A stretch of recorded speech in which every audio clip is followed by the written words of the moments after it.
wide. And a key priority is improving and strengthening the safety oversight capabilities of member states and regional organizations. In addition, the United States supports a high-level framework driving the evolution of the global air navigation system. The recent tragedies involving the 737 MAX highlight the absolute necessity of monitoring safety indicators closely, as well as responding preemptively to prevent accidents before they occur. The United States Department of Transportation is devoting unprecedented resources to ensuring that the aircraft certification process maximizes safety. To accomplish this, the Federal Aviation Administration is following a deliberate, thorough process for evaluating the safety of the Boeing 737 MAXes. The FAA will lift the aircraft's grounding order only when it is determined safe to do so. In considering this matter, the FAA will be guided by recommendations from the independent experts on the FAA Technical Advisory Board, as well as by the input of the Joint Authorities Technical Review, being conducted by representatives of international aviation authorities. In addition, I have asked, as the Secretary of Transportation, the U.S. Department of Transportation's Inspector General to conduct an investigation of the certification of the 737 MAX aircrafts. Furthermore, I have commissioned a Blue Ribbon Committee. It's called a special committee to examine the FAA's certification process independently and to develop recommendations for improvement. This special committee is co-chaired by retired United States Air Force General and Commander of the United States Transportation Command, General Darren McDew, and the former president of the Airline Pilots Association, Captain Lee Moak. International coordination is important in all aspects of this process. The traveling public will not be well served if there are conflicting signals given by different regulatory authorities around the world. Another top priority at the U.S. Department of Transportation that you might be interested in hearing about is to prepare for the transportation system of the future. And this means engaging with emerging new technologies to address legitimate public concerns about safety, security, and privacy without hampering innovation. Our approach to new innovation and technology is not top-down command and control. We are not in the business of picking technology winners and losers in the government. Aviation is growing rapidly and being transformed by new technologies, including drones and reusable rockets, and perhaps in the future, vertical flight urban vehicles and new supersonic aircrafts. The U.S. supports ICAO's efforts to amend standards and recommended practices. And we too are supporting procedures for air navigation practices to address the unique nature of the ever-evolving technologies associated with drones. As technology evolves in a way that enables more aviation automation, we're also recommending that ICAO, member states, and the industry work together to address automation dependency in the cockpit. Maintaining strong pilot skills in flight path management using manual flight control is critical for pilot confidence and competence. Pilots need to be able to take control of the aircraft if an automated system does not function as intended.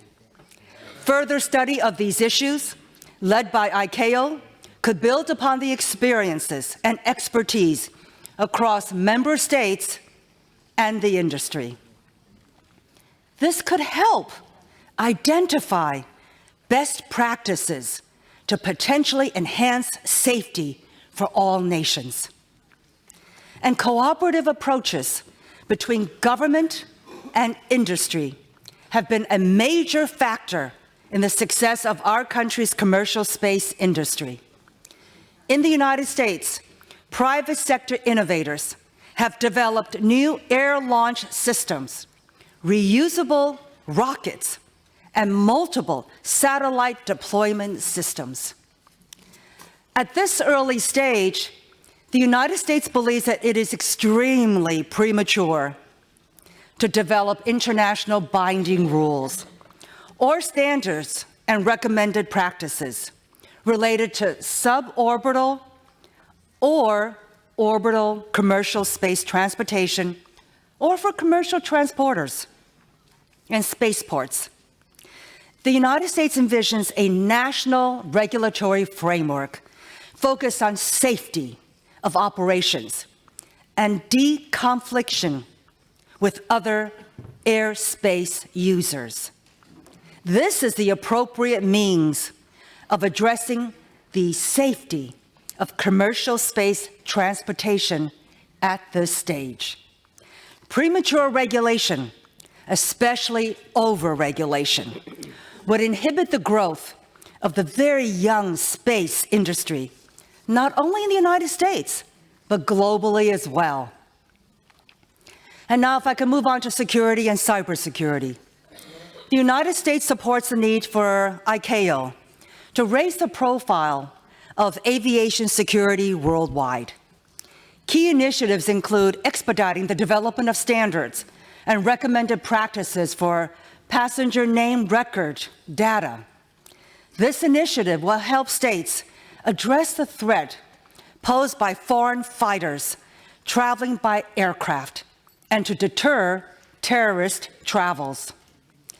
On cybersecurity, the United States supports a fully coordinated global aviation trust framework. It should interconnect this community and increase information sharing to achieve operational improvements. And to retain leadership in security and safety, ICAO must also become a leader in effective management and good governance. The United States remains concerned by incidences at ICAO that have come to light over the past year. In order for ICAO to continue to attract the best people and to uphold and advance vital standards, it needs to have an organizational system that is transparent, fair, and worthy of trust. We ask you to support the United States proposal for innovating at ICAO to improve and modernize this wonderful organization that we all care about. A cooperative reform effort will strengthen ICAO and advance its safety and safety goals that are vital to the aviation industry and our global economies. And lastly, let me say a quick note about human trafficking. The United States strongly supports continued efforts to increase the aviation sector's efforts in combating human trafficking. Let's build on ICAO's current support of guidelines for training cabin crew on identifying and responding to trafficking of persons. The United States calls upon this assembly to adopt a resolution to increase awareness and training for all airport and aircraft operators, personnel who interact with the public. There should also be a clear reporting system in place to contact authorities if trafficking is identified. Only strong, vigilant cooperation among all of us will put a stop to this heinous crime.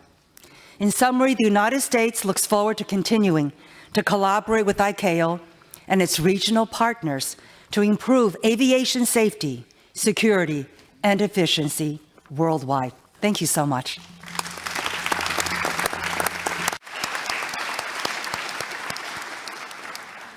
Thank you. Delegates, we will now have a coffee break, which has been sponsored through the generosity of the Kingdom of Spain. It will be served immediately outside the hall of the Assembly Chamber. Heads of delegations and alternates, you're invited to attend the coffee break in the Delegates Lounge on the 3rd floor. It is imperative that we reconvene in time to restart the order of business at 10:55. Thank you.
Or use this one.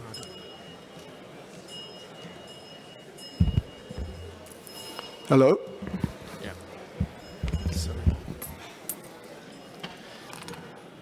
Distinguished delegates, if we can resume our seats, we would like to reconvene.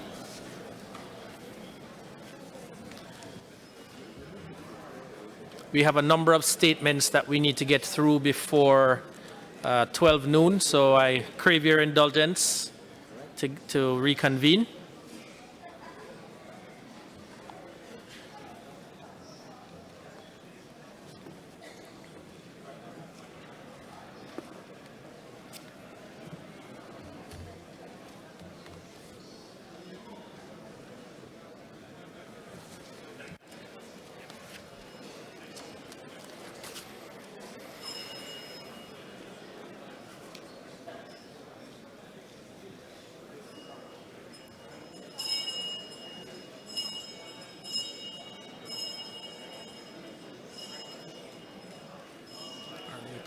They're going to close the doors, or? I think so.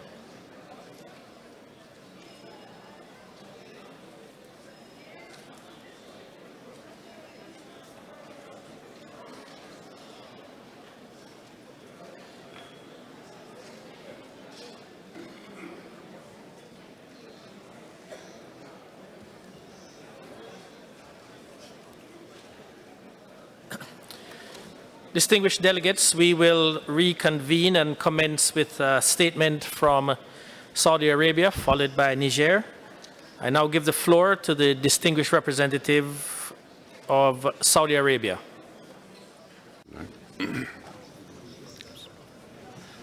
أصحاب المعالي Ministers, Your Excellencies, Directors of the CAAs in Civil Aviation, President of the General Assembly of the 40th Session, President of the Council, and Secretary General of ICAO. Ladies and gentlemen, firstly, allow me to congratulate you. I congratulate the President of the General Assembly, as well as the Vice Presidents heading up the committees and commissions on the occasion of their election at this Assembly. Ladies and gentlemen,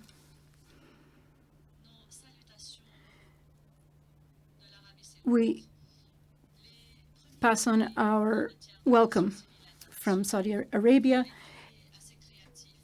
We have been creative in civil aviation, in connecting connections throughout the world, drawing up and signing the Convention on Civil Aviation, the Chicago Convention of 1944, December 7th, will be the 75th anniversary of its signing. Under the slogan, 60th years of ICAO in creating connections throughout the world. This convention is young and vital. As we just described, it is there to guarantee the safety and security of civil aviation internationally, to guarantee the effectiveness of air transport operations, by creating ICAO. We have a forum that works to elaborate SARPs for the operators that work under the convention.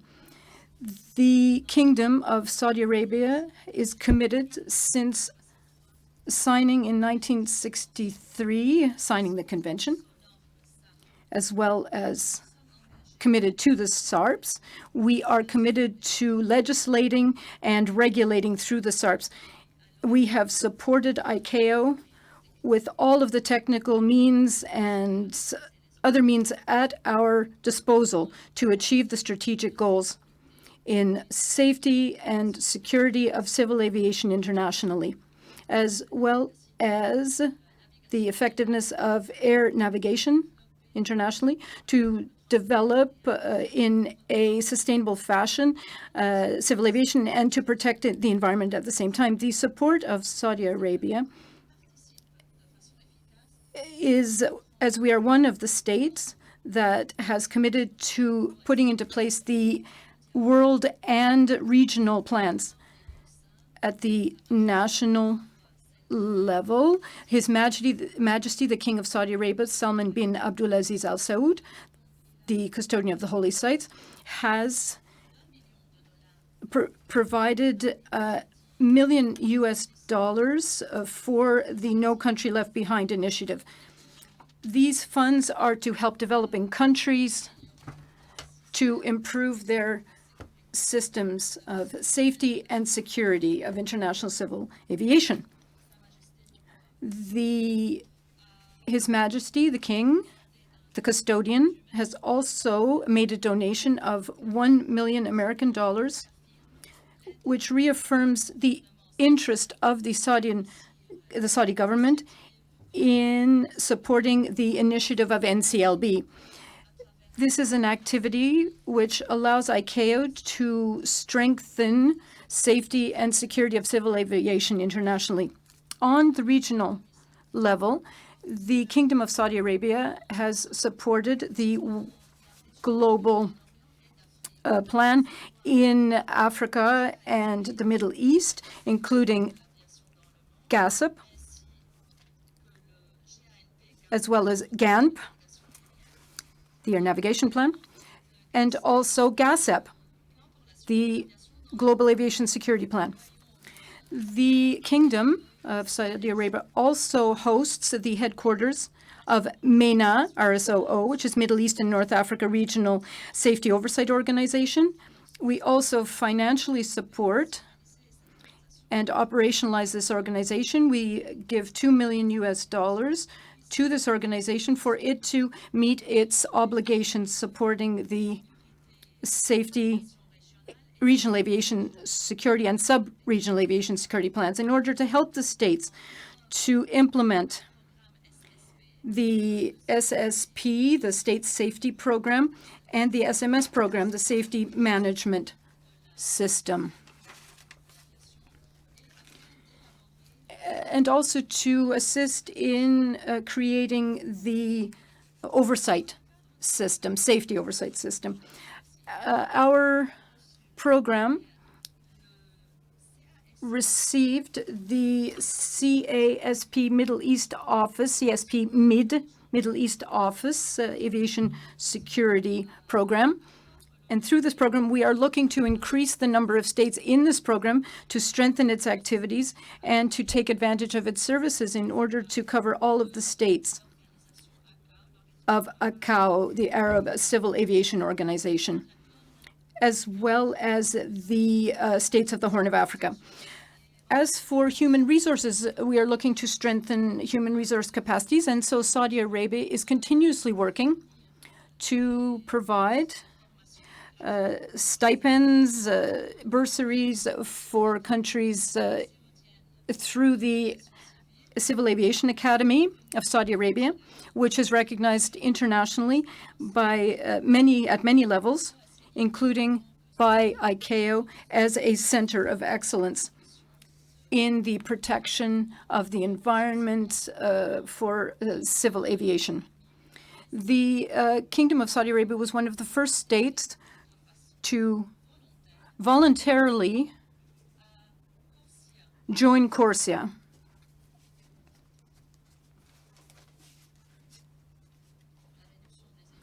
Which is meant to reduce carbon emissions. It's a very important role. The Kingdom is also working on an ambitious program of collaboration with all of the stakeholders, including ICAO, to produce aviation fuel that is low carbon.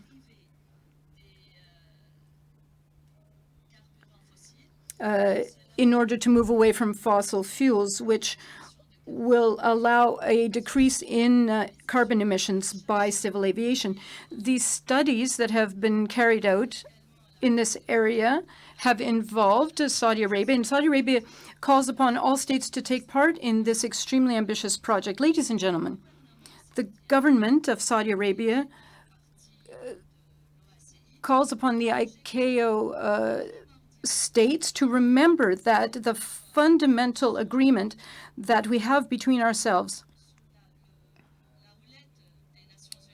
under the United Nations aegis is to reduce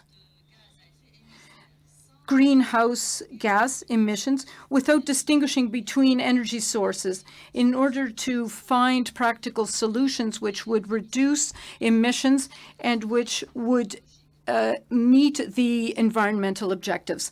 Ladies and gentlemen, the Kingdom is following very closely civil aviation issues internationally, and we encourage and support the improvement of the cybersecurity system adopted by ICAO. In particular, the trusted framework, which is a major pillar for the use of different applications in the ASBUs, the aviation system block upgrades, and which also is involved in implementing the world plan, the GANP, taking into account the major increase in air transport and traffic in the Middle East in the next 2 decades. The Kingdom of Saudi Arabia is watching closely the developments of unmanned air systems and remotely piloted aircraft systems. And we are seeking to safeguard base information and systems that are essential to provide for security and safety. Saudi Arabia commits to continue its support to all of the regional and international initiatives that aim at improving the level of safety of aviation as well as security of international civil aviation. We intend to continue these efforts with your support for our candidacy in the second part of the ICAO Council during the elections that will be held next Saturday. We wish your assembly all success,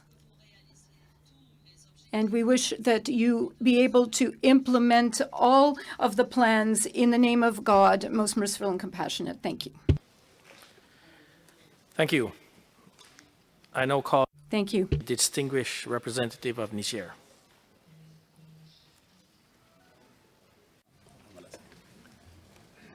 Monsieur le Président, Mr. Elected President of the 40th Assembly Session, Mr. Nari William Singh, President of the ICAO Council,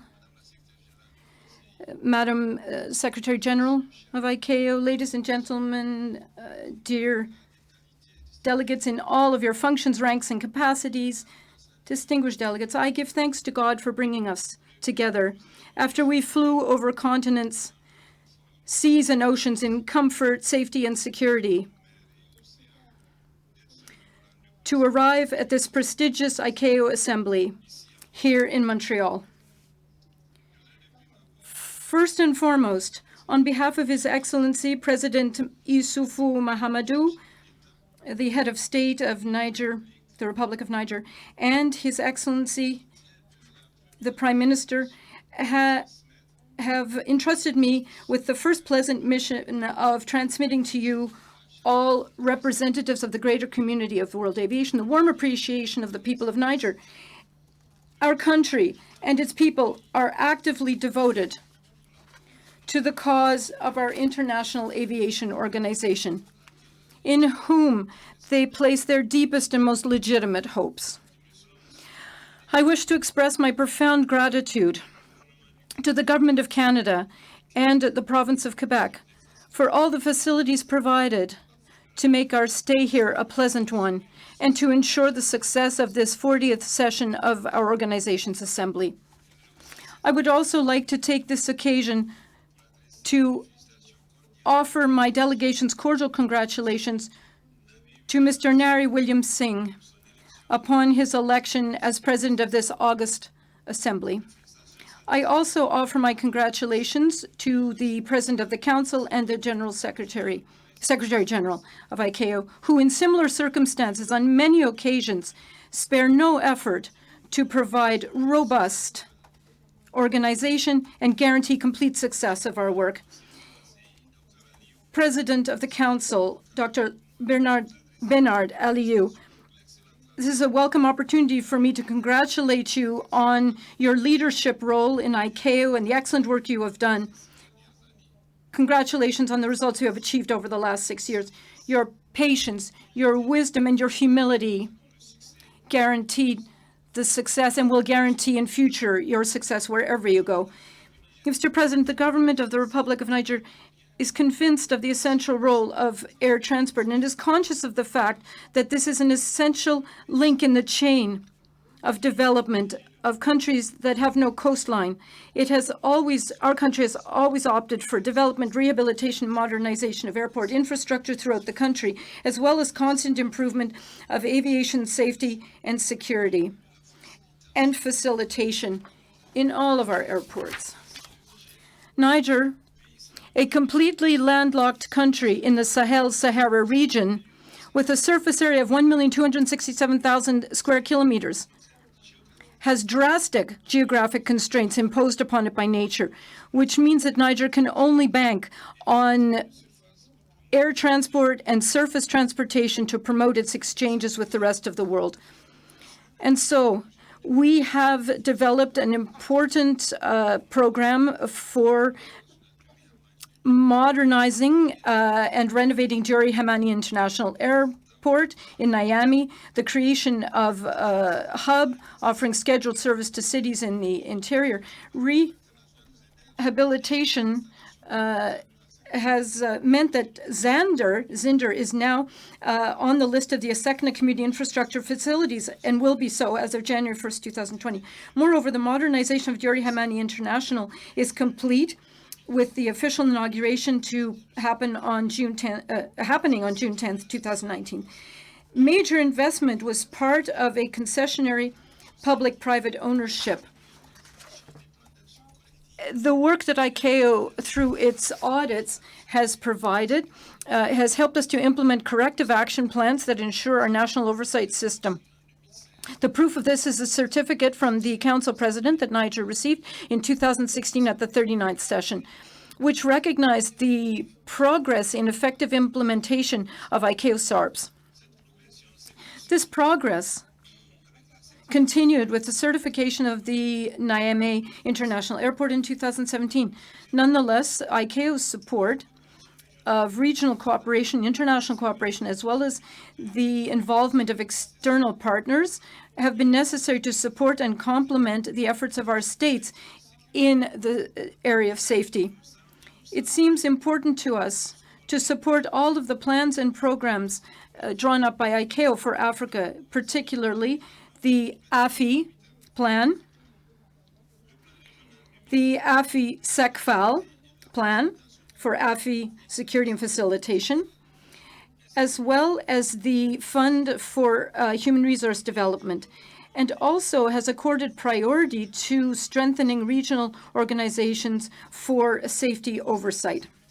Concerning safety of air navigation, numerous measures have been taken with the participation of ASECNA, the Agents for Safety of Navigation in Africa and Madagascar, which is our ANSP. And we deeply appreciate their services. ASECNA is a model for cooperative management of airspace, and we work together with all of the member states to make sure that air navigation safety is dependable and effective in all of our airspaces. Mr. President, security of aviation and countering acts of unlawful interference are integral to aviation development plans in Niger. Several measures have been taken in recent years in the framework of implementing SARPs. as well as under the organization of internships and courses for training and qualification of the personnel, which involved assistance from ICAO and other sub-regional organizations, including WAMU. Niger, having participated in adopting the Joint Statement of African Ministers for Civil Aviation on security of civil aviation in Windhoek in Namibia in April 2016. And in that framework, I can assure you that my country will put in place the resulting action plan that has resulted from all of the improvements laid out in the GASEP. Mr. President, the aeronautic community, the aviation community, attributes the greatest priority to human resource capacity building. And Niger recognizes the activities of the African School of Meteorology and Civil Aviation, IMAC, a Niger-based international school that belongs to a SECNA member state and is found in Niger since 2014, as well as a Trainer Plus Center of Excellence, also since 2014. This regional center trains approximately 70% of the managers in civil aviation from several dozen African countries. We wish to reaffirm our accessibility and our willingness to contribute to all of the development activities of IMAC to address the challenge of growing demand of the aviation industry throughout the world. On the African continent, the single African air transport market, SATEM, was launched during the 30th session of the Conference of Heads of State of the Government of the African Union on 20th January 2018 at Addis Ababa in Ethiopia. Niger was among the member states that had signed the commitment and is presently taking steps to join SATEM. As you know, air transport is, as are all transport modes, is a way of supporting economic development of the states and an effective instrument for integration of the African continent. I'd like to stress again that Niger believes air transportation is of capital importance, and we've always supported all ICAO measures and always actively contributes in the noble mission of safe and orderly development of air transport throughout the world, headed up by ICAO. President, at this juncture, I would like to spare a thought for the men and women who work to keep ICAO's momentum going. Because human endeavor is only ever as good as the noble efforts of the people who give their all to the pursuit of perfection. ICAO, since its creation, has had determined, talented, humble, self-effacing, dedicated people at all levels of our organization. Their work assists ground handlers, pilots, and crew alike as they cut through cloud and sky, agents and security agents, all the way down to technicians and engineers who take care of our many control towers and make sure that our offices work properly across the continents. Today, even many of them, each in their own way, in the devoted tradition of humility and heroism, act as did Saint-Exupéry and John Mermoz. Madam Secretary General, you are the very symbol of ICAO. You will forever be part of its soul. And I humbly turn towards you to congratulate you and ask you today and tomorrow, wherever fate may bring you, to never tire of recounting to all the people who surround you how grateful we are, and to ask you to accept to tell them over and over again, bravo and thank you.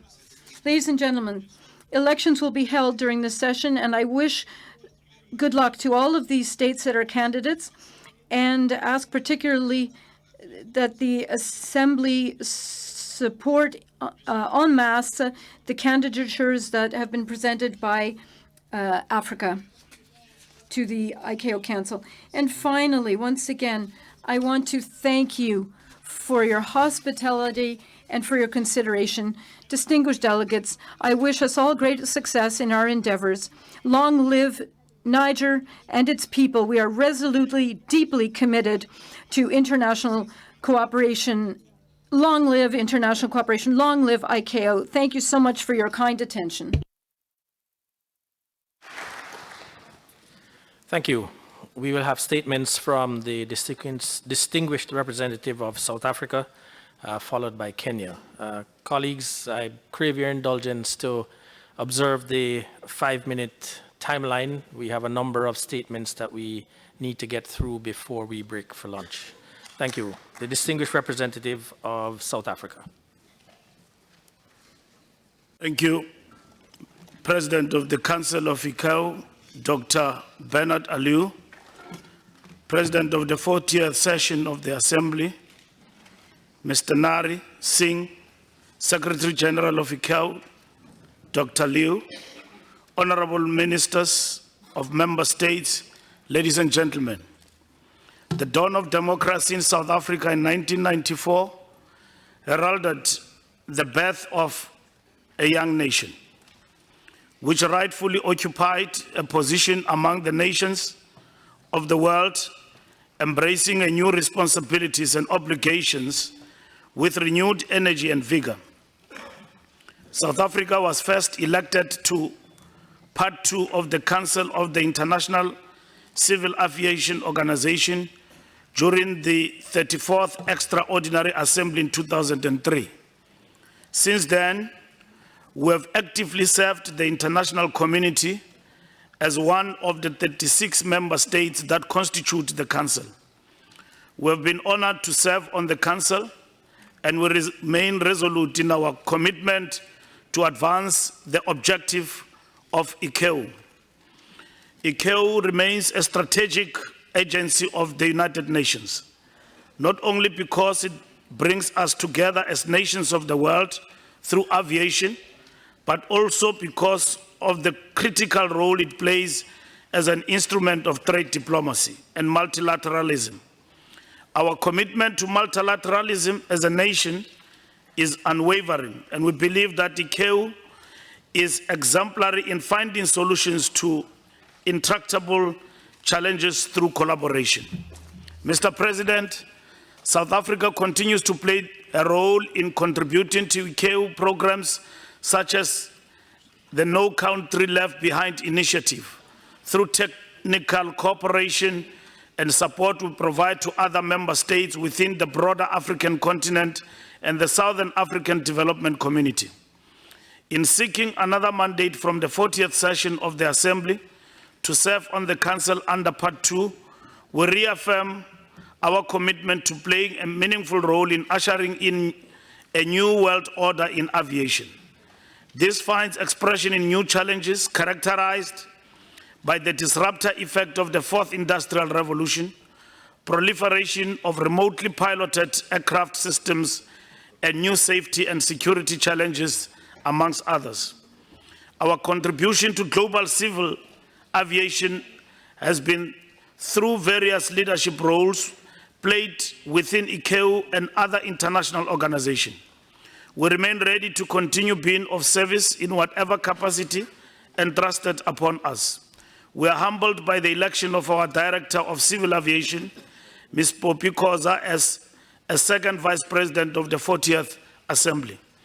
We continue to provide expert air traffic control and management solutions for 10% of the world's airspace, which enables seamless linkage of major air routes from east to west and north to south.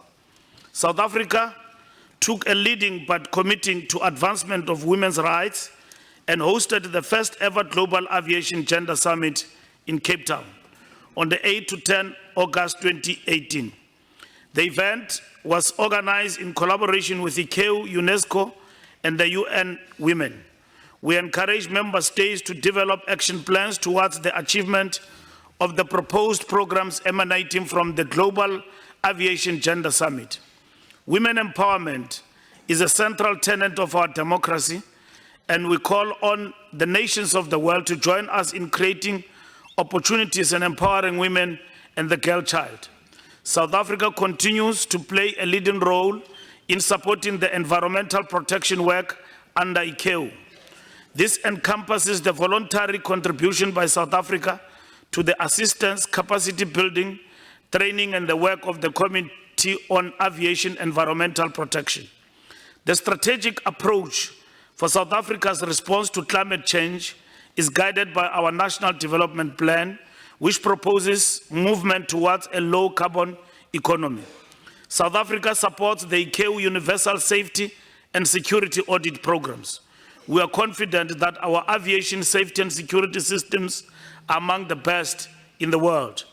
In shaping the new world order in aviation, skills development must be at the center of our agenda.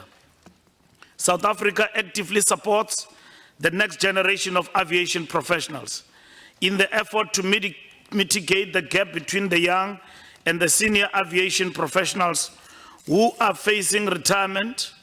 We're actively participating in efforts to reshape the Human Resources Development Fund, which is aimed at addressing skills shortage in Africa. South Africa commits to continue working together with the progressive world in the advancement of civil aviation. We continue to provide assistance to our fellow brothers and sisters in all areas of civil aviation within our capacity. The goal of South Africa is to see all AFI states to be above world average in effective implementation of SARPs. South Africa pledges to work tirelessly together with all concerned for the realization of this goal. The events of the recent past in our country were incidents of lawlessness, which have seen a number of foreign nationals and South Africans being targets, are regrettable.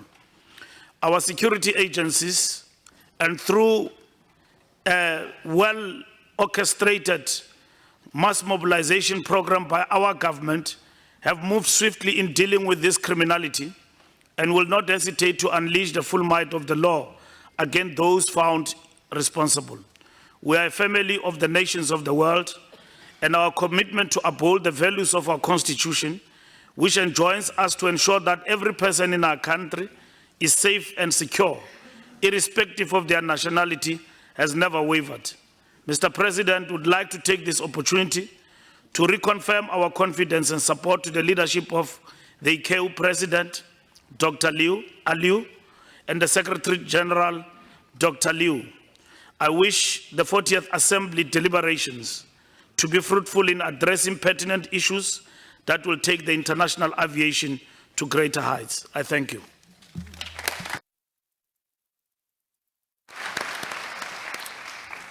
The distinguished delegate representative of Kenya, you have the floor. Mr. Nari William Singh, President of the ICAO Assembly, Dr. Bernard Aliu, President of ICAO Council, Dr. Fang Liu, Secretary General of ICAO, Excellencies, ladies and gentlemen. I would like to begin by congratulating Mr. Nari William Singh on his election as President of ICAO Assembly. Allow me to congratulate ICAO on the 75th anniversary of its founding. We have marked this important milestone in Kenya by hosting the ICAO flag on Mount Kenya, our highest mountain and Africa's second highest peak. Mr. President, Excellencies, let me also express my sincere gratitude on behalf of the people of Kenya for our re-election to the Council in 2016 and for the support accorded to us during the last 6 years that we have been members of the ICAO Council. Most importantly, Kenya expresses its gratitude to ICAO for being accorded the honor of hosting the 11th ICAO Air Services Negotiation Event, ICAN, in Nairobi in December 2018. It is our hope that the relationships established and agreements struck during this event will continue to have a positive impact in the global aviation industry.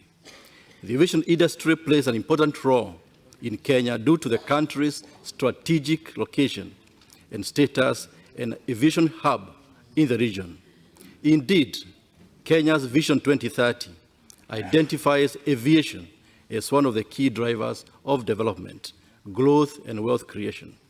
Currently, about 80% of the tourists visiting the country do so by air. It is also the best way to move perishable produce, like the horticultural produce and flowers, to markets across the globe. The aviation sector is also expected to remain a key enabler to the achievement of the Big Four, namely the enhancement of manufacturing sector to contribute at least 20% to GDP, attainment of food security, implementation of universal health care, and provision of at least 500,000 affordable houses. It is for these reasons that the government of Kenya is reforming the aviation sector with the aim of enhancing its vital role in the development of our country. These reforms will cement Kenya's position as a regional air transport hub and as a gateway to trade and investment in East and Central Africa. Mr. President, Excellencies, Kenya has improved its aviation safety standards in the last few years. As a testament to this, the Federal Aviation Administration of the United States of America granted Kenya International Aviation Safety Assessment Category 1 status in February 2017. Amongst initiatives that the government has implemented to improve safety are enhancing the financial stability of the Kenya Civil Aviation Authority and improving its ability to attract and retain qualified personnel. Kenya's improved safety standards were further confirmed during a recent audit carried out by ICAO Universal Safety Oversight Audit Continuous Monitoring Approach, USOP CMA program. During this audit, which was completed in July 2018, Kenya achieved an effective implementation score of 78.15%. We will continue to enhance security measures at all airports and aviation installations across the country in order to ensure the safety and security of all passengers and airport users. Mr. President, Excellencies, in the immediate previous triennium, Kenya served as chair of the Air Transport Committee, and we are currently the outgoing chair of ICAO Human Resource Committee. Kenya reaffirms its commitment to support the work of ICAO so as to ensure that its strategic objectives are achieved. In addition, we look forward to supporting ICAO's global programs through effective participation in key initiatives and through the secondment of Kenyan aviation professionals to ICAO. As a testament to Kenya's commitment, we are effectively executing the duties of important positions such as chair of ICAO Africa Freight Procedure Program and the Regional Aviation Safety Group for Africa and Indian Ocean Islands, amongst others. As a contracting state, Kenya is committed to continue discharging its obligations to ICAO in line with the provisions of the Chicago Convention and to play a leading role in championing the attainment of ICAO objectives. Mr. President, Excellencies, 2 days ago, we were treated to the first IWAF Innovation Fair, which was successfully organized and executed by youth from all over the world. If we continue to nurture these talents in our youth, the prospects for growth in the aerospace industry will be tremendous, especially in developing countries. Kenya would like to commend Dr. Bernard Aliu and Dr. Fang Liu for their visionary leadership and ICAO for its continuing initiatives to promote technological innovation for aviation. We would also like to appreciate ICAO for improving overall safety and security standards in the aviation industry. Kenya remains an active member of the African Civil Aviation Commission, AFCAC, which aims to promote the growth of civil aviation in Kenya and Africa. Kenya also hosts the ICAO Eastern and Southern Africa Regional Office in Nairobi and makes voluntary contributions to various ICAO funds. Africa seeks to play a more active role in supporting the growth of global aviation industry. In line with this, we request that you support the 8 African candidates vying for Part 2 and Part 3 seats on the ICAO Council. In closing, we are honored to take part in this 40th session of ICAO Assembly. We look forward to the discussions on aviation developments in the fields of safety, security, air navigation efficiency and capacity, environmental sustainability, and the overall prospects of international civil aviation. I thank you for your kind attention.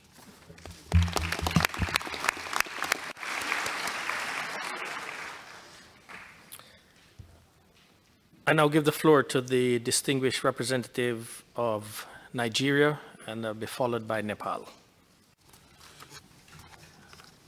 Thank you very much.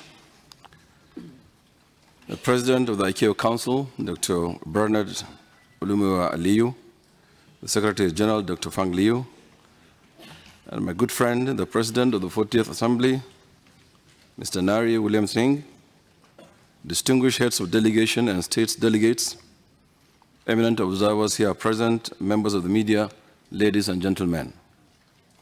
It is a rare privilege to address this August Assembly of Managers of Global Civil Aviation for the second time, having been privileged to do this at the 39th Assembly in 2016. May I begin by sending very warm greetings from President Muhammad Buhari and the good people of the Federal Republic of Nigeria. I also like to congratulate the President of the 40th Assembly, Mr. Nari William Singh, and other elected officials of the Assembly. Distinguished delegates, as we reflect on the developments that have taken place and the achievements that we have recorded since 39th Assembly, we should have greater resolve that through continuous cooperation and collaboration, we would find new and even better ways and strategies to improve civil aviation beyond the next triennial, especially as ICAO celebrates its 75th anniversary. These new strategies should make air transportation more safer, more secure, more efficient, and more environmentally friendly, as well as ensure the growth and sustainability of the aviation industry globally. Nigeria wishes to commend the ICAO Council and the Secretariat for successfully organizing the Innovation Fair and the 5th ICAO World Aviation Forum, the ICAO 5, which focused on innovation in aviation. We believe that successes in technological advancement should be complemented with the modernization of global regulatory frameworks through the liberalization of market access and convergence of regulatory approaches. This would maximize the socio-economic benefits of air transport and enhance the comfort and convenience of consumers of our services. Nigeria has been a great supporter of liberalization and has continued to champion liberalization efforts in Africa through the implementation of the Yamoussoukro Decision, the YD, and the Single African Air Transport Market, the SATEM. I wish to call on ICAO to continue to encourage and support regional liberalization efforts of states, as they could be used as incentives to achieving global multilateral agreement on liberalization of market access. I am happy to inform you that Nigeria's efforts on liberalization has led to significant increase in the operations of foreign and domestic airlines and utilizations of our airports, resulting in annual traffic growth of over 8%. Today, aviation in Nigeria is the second fastest growing industry after water and sanitation. We recorded 12.6% growth this quarter. With 200 million people and 923,766 square kilometers of landmass, our resolve is to make Nigeria the hub of West and Central African sub-region and make air travel the preferred mode of transportation. We are fully aware that achieving this would require a robust industry that is safe, secure, efficient, and environmentally friendly, with modern and adequate infrastructure. In the area of safety, Nigeria, within the last 3 years, has continued to work towards sustaining the successes achieved in ICAO Universal Safety Oversight Audit Program and the Federal Aviation Administration International Aviation Safety Assessment Category 1 rating through the strengthening of the Nigerian Civil Aviation Authority to keep regulating the aviation safety without political interference. Additionally, Nigeria has continued to collaborate with ICAO and the African Civil Aviation Commission, AFCAC, to promote safety in our sub-region by actively supporting the implementation of the Comprehensive Regional Implementation Plan for Aviation Safety in Africa, the AFI Plan, and the hosting and substantial funding of the Banjul Accord Group Aviation Safety Oversight Organization, the Bagasu, a regional safety organization which has its headquarters in Abuja, Nigeria's Federal Capital Territory. I would like to use this opportunity to thank Mr. Halidou Musa, the coordinator of AFI Plan, for his accomplishment in handling the AFI Plan project. Additionally, Nigeria Meteorological Agency provides technical support, including capacity building, as well as weather services to many countries in our continent. With regards to aviation security, Nigeria has continued to record significant improvements in this area with the installation of modern security equipment at our airports, continuous implementation of our National Aviation Security Program, and up-to-date training for aviation security personnel. I am happy to inform you that ICAO recently certified Federal Airport Authority of Nigeria's training school to train aviation security personnel. This facility will be available to train aviation security personnel both in Nigeria and in the West African sub-region. It is also worthy to note or to mention that Nigeria has continued to participate in the ICAO PKD and support ICAO's effort to provide assistance to other West African states in their programs to introduce e-passports. On the crucial matter of the environment, Nigeria wishes to acknowledge and thank ICAO for its leadership role and efforts in the last triennium to forge consensus on the critical issue of climate change, particularly the historic resolution A393 on global market-based measures to address CO2 emissions from international aviation, known as the Carbon Offsetting and Reduction Scheme for International Aviation, CORSIA. I am again delighted to inform you that Nigeria has voluntarily signed up for CORSIA and is a member of the CORSIA Technical Advisory Body, also Committee on Aviation Environmental Protection, as well as providing assistance on capacity building and training on CORSIA. We believe that ICAO should continue to be the forum through which all aviation technical issues relating to the environment must be resolved, and therefore reaffirm that CORSIA should remain the only global market-based measures for international aviation. Distinguished delegates, apart from our efforts on safety, security, and environment, Nigeria has embarked on infrastructure resuscitation and has made substantial investment in the provision of modern landing and navigational equipment, upgrade and replacement of airports' infrastructural facility, including runway reconstruction, airport perimeter fencing, firefighting and other rescue equipment, airfield lighting, etc. Nigeria therefore remains a major provider of facilities for international civil aviation. I am, however, convinced that continued cooperation and collaboration among member states and ICAO will facilitate the achievement of aviation safety and security, as well as an environment-friendly aviation industry globally.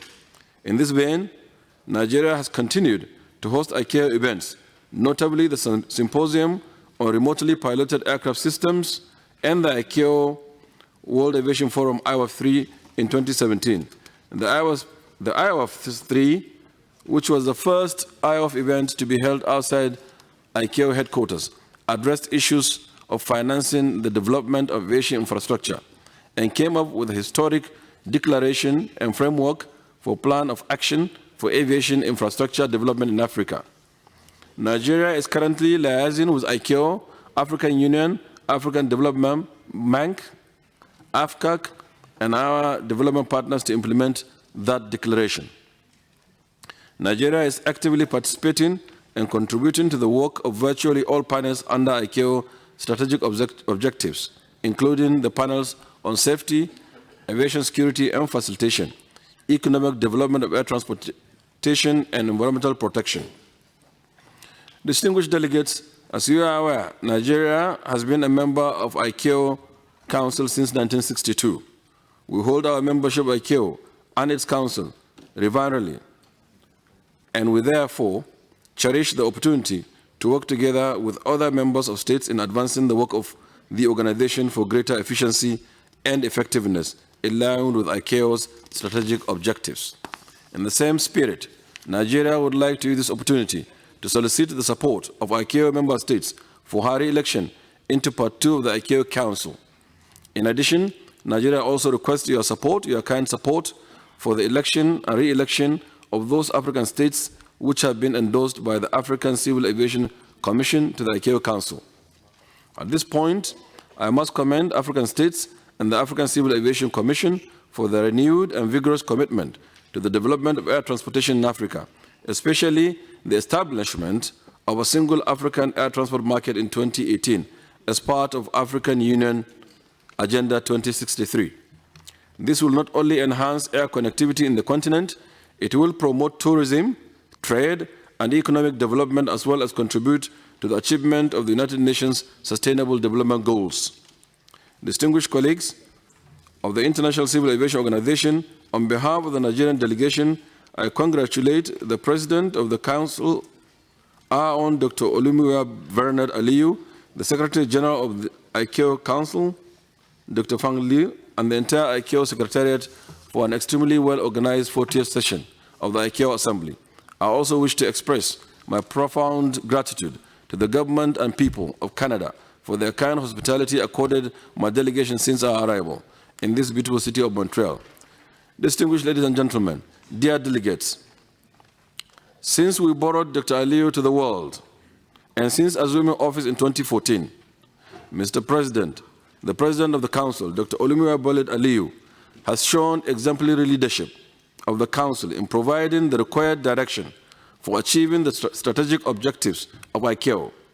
While I will not take your time in listing the commendable achievements of the Council under his watch, I can confidently say that ICAO has significantly improved in providing the required leadership in the development of safe, secure, efficient, and environmentally friendly air transport industry through the No Country Left Behind initiatives for the effective implementation of ICAO SAPs, the introduction of the ICAO World Aviation Forum to facilitate aviation development, the development of global security plan, and the enhancement of gender equality and youth programs, the CORSIA, etc.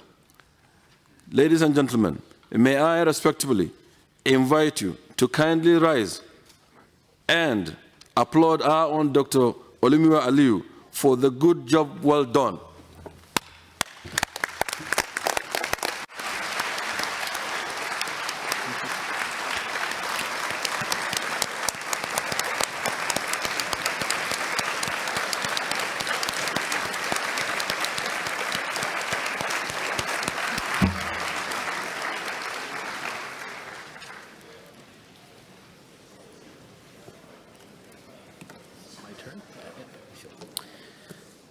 Thank you. The distinguished representative of Nepal.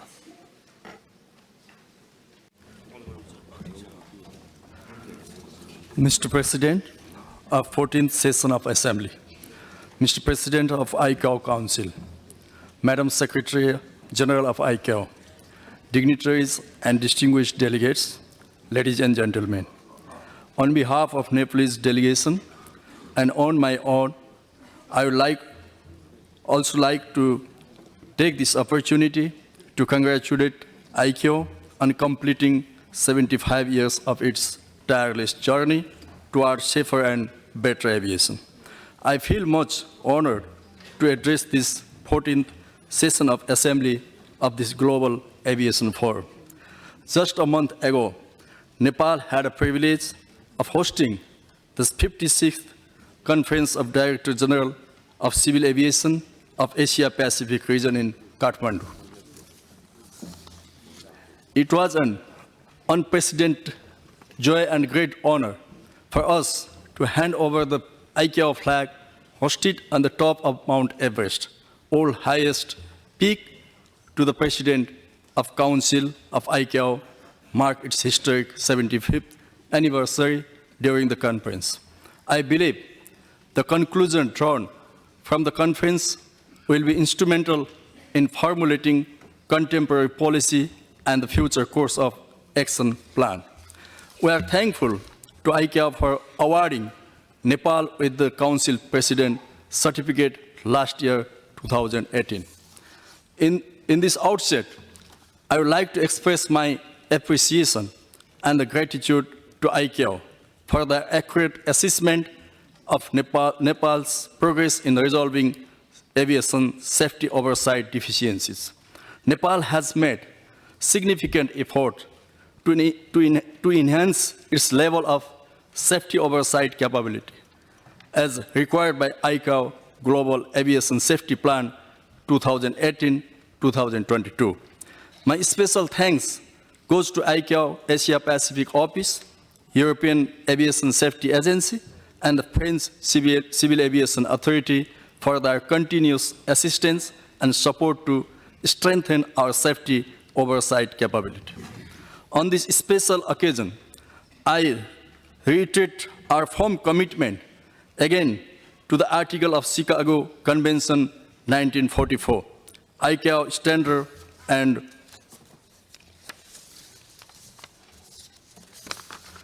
recommended practice for safe, secure, economic, and environmental friendly aviation system around the world. In line with the ICAO guiding principle, Nepal has initiated an institutional reform process like separation of regulatory and operational functions currently being carried out by Civil Aviation Authority of Nepal. I would like to assure this forum that we will leave no stone unturned to make our aviation safe and advanced one. Despite our difficult geographical terrain, we have been able to reduce fatal accidents and number of fatalities significantly because of the additionally adopted safety measure. To boost up our tourism, which is our priority industry now, and to increase air connectivity at home and abroad, Nepal has focused on expansion and upgradation of the existing airport infrastructures. 2 new international airports are at the final stage of completion, and 1 more is in the pipeline. In addition, the government has focused on infrastructure development in all sectors. Mr. President, Nepal has resolved all political stalemate by promulgating a new constitution of Federal Democratic Republic through the Constituent Assembly, by successfully holding 3 tiers of election, and by forming stable government and at federal, provincial, and local level. Now, our government has come up with the vision, Prosperous Nepal, Happy Nepali, and economic agenda under the dynamic leadership of Right Honorable Prime Minister K.P. Sharma Oli. To materialize this economic agenda, we have been welcoming foreign direct investment in various sectors, tourism being one of them. We have adopted a liberal sky policy for better aviation connectivity. Nepal is well known for its nature, culture, and adventure. Similarly, Nepal is also known for birthplace of Buddha and home of the old highest mountains, including Mount Everest, and full of diversity.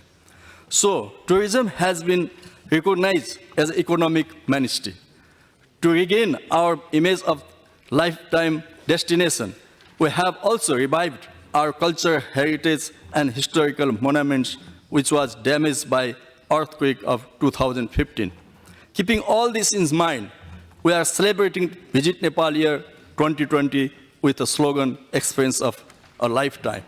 Finally, I make this opportunity to invite all the dignitaries and distinguished delegates to visit Nepal during our Visit Nepal campaign. I wish the 14th session of the Assembly of ICAO a historical success. Thank you for You all, namaste.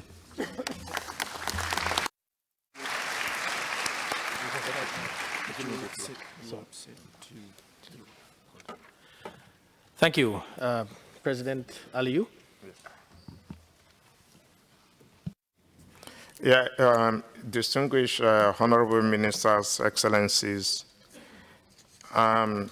we have quite a number of requests for statements in the plenary.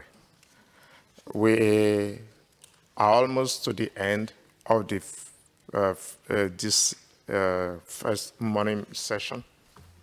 Normally, we need the interpreters to take their dutiful rest. It's a requirement. So what I want to propose to the plenary is this, that we stop now. We try to come back at 1:45. 1:45, and we continue with the plenary so that all the states that have made the request to speak, we're able to exhaust them at least up to 3 o'clock. And then we'll have a break by which we will have to divide this assembly hall into 2 for the executive committee and the legal commission to continue at 3:30. They will require about 20 minutes to 30 minutes to do this and to move nameplates around. If that is okay for you, because we still have quite a number of ministers that want to depart today, who have made requests to speak, and we want to be able to accommodate them, but with the very few minutes left, there is no way to be able to accomplish that. If that is okay, please signify by just raising your hand and say you are okay with that. Okay, thank you so much. So that is what we will do, and then we'll come back at 1:45. For the delegation offering the lunch, we apologize. We have to be able to accommodate all these requests. We'll come back at 1:45.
Good afternoon, colleagues. Welcome back. If I could ask you to take your seats as we resume the plenary session. Should we just give him? He's just coming. So, yeah.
Thank you again, distinguished colleagues. As explained earlier, we have an additional session of the continuation of the plenary to take the remaining 10 statements that I have listed. As a result of this, we will have to do some reorganization of some of the commission meetings and the executive committee, and I will just hand over to Henry to explain. Thank you, Mr. President, and good afternoon, everyone. So considering that the plenary is extended this afternoon, we assure you that the Legal Commission and Economic Commission will not start until the plenary is complete for today. However, because of the extension of the plenary, we will have to make some changes to the Executive Committee schedule. Essentially, the Executive Committee will not start today. We will have to shift the Executive Committee to start tomorrow morning's session. So the items originally scheduled, items 11 to 19 that were scheduled for this afternoon, will now be held on Thursday morning, 9 a.m., items 11 to 19. The items that were scheduled for the afternoon of Thursday and Friday will remain the same. But the items that were originally scheduled on Thursday a.m., which is the environment items 15, 16, and 17, will now be on Friday afternoon. We will post a revision to the schedule. We'll make that available online. It will be available on the A40 app as well. And we'll post enough of this information for all your delegations, the delegates, to be aware of it. Thank you, Mr. President. Thank you very much for that. And colleagues, please make a note of those changes. As I said earlier, we have 10 statements that we wish to get through by 3 p.m. We will have to end at that point in time so we can have the other commission meetings starting.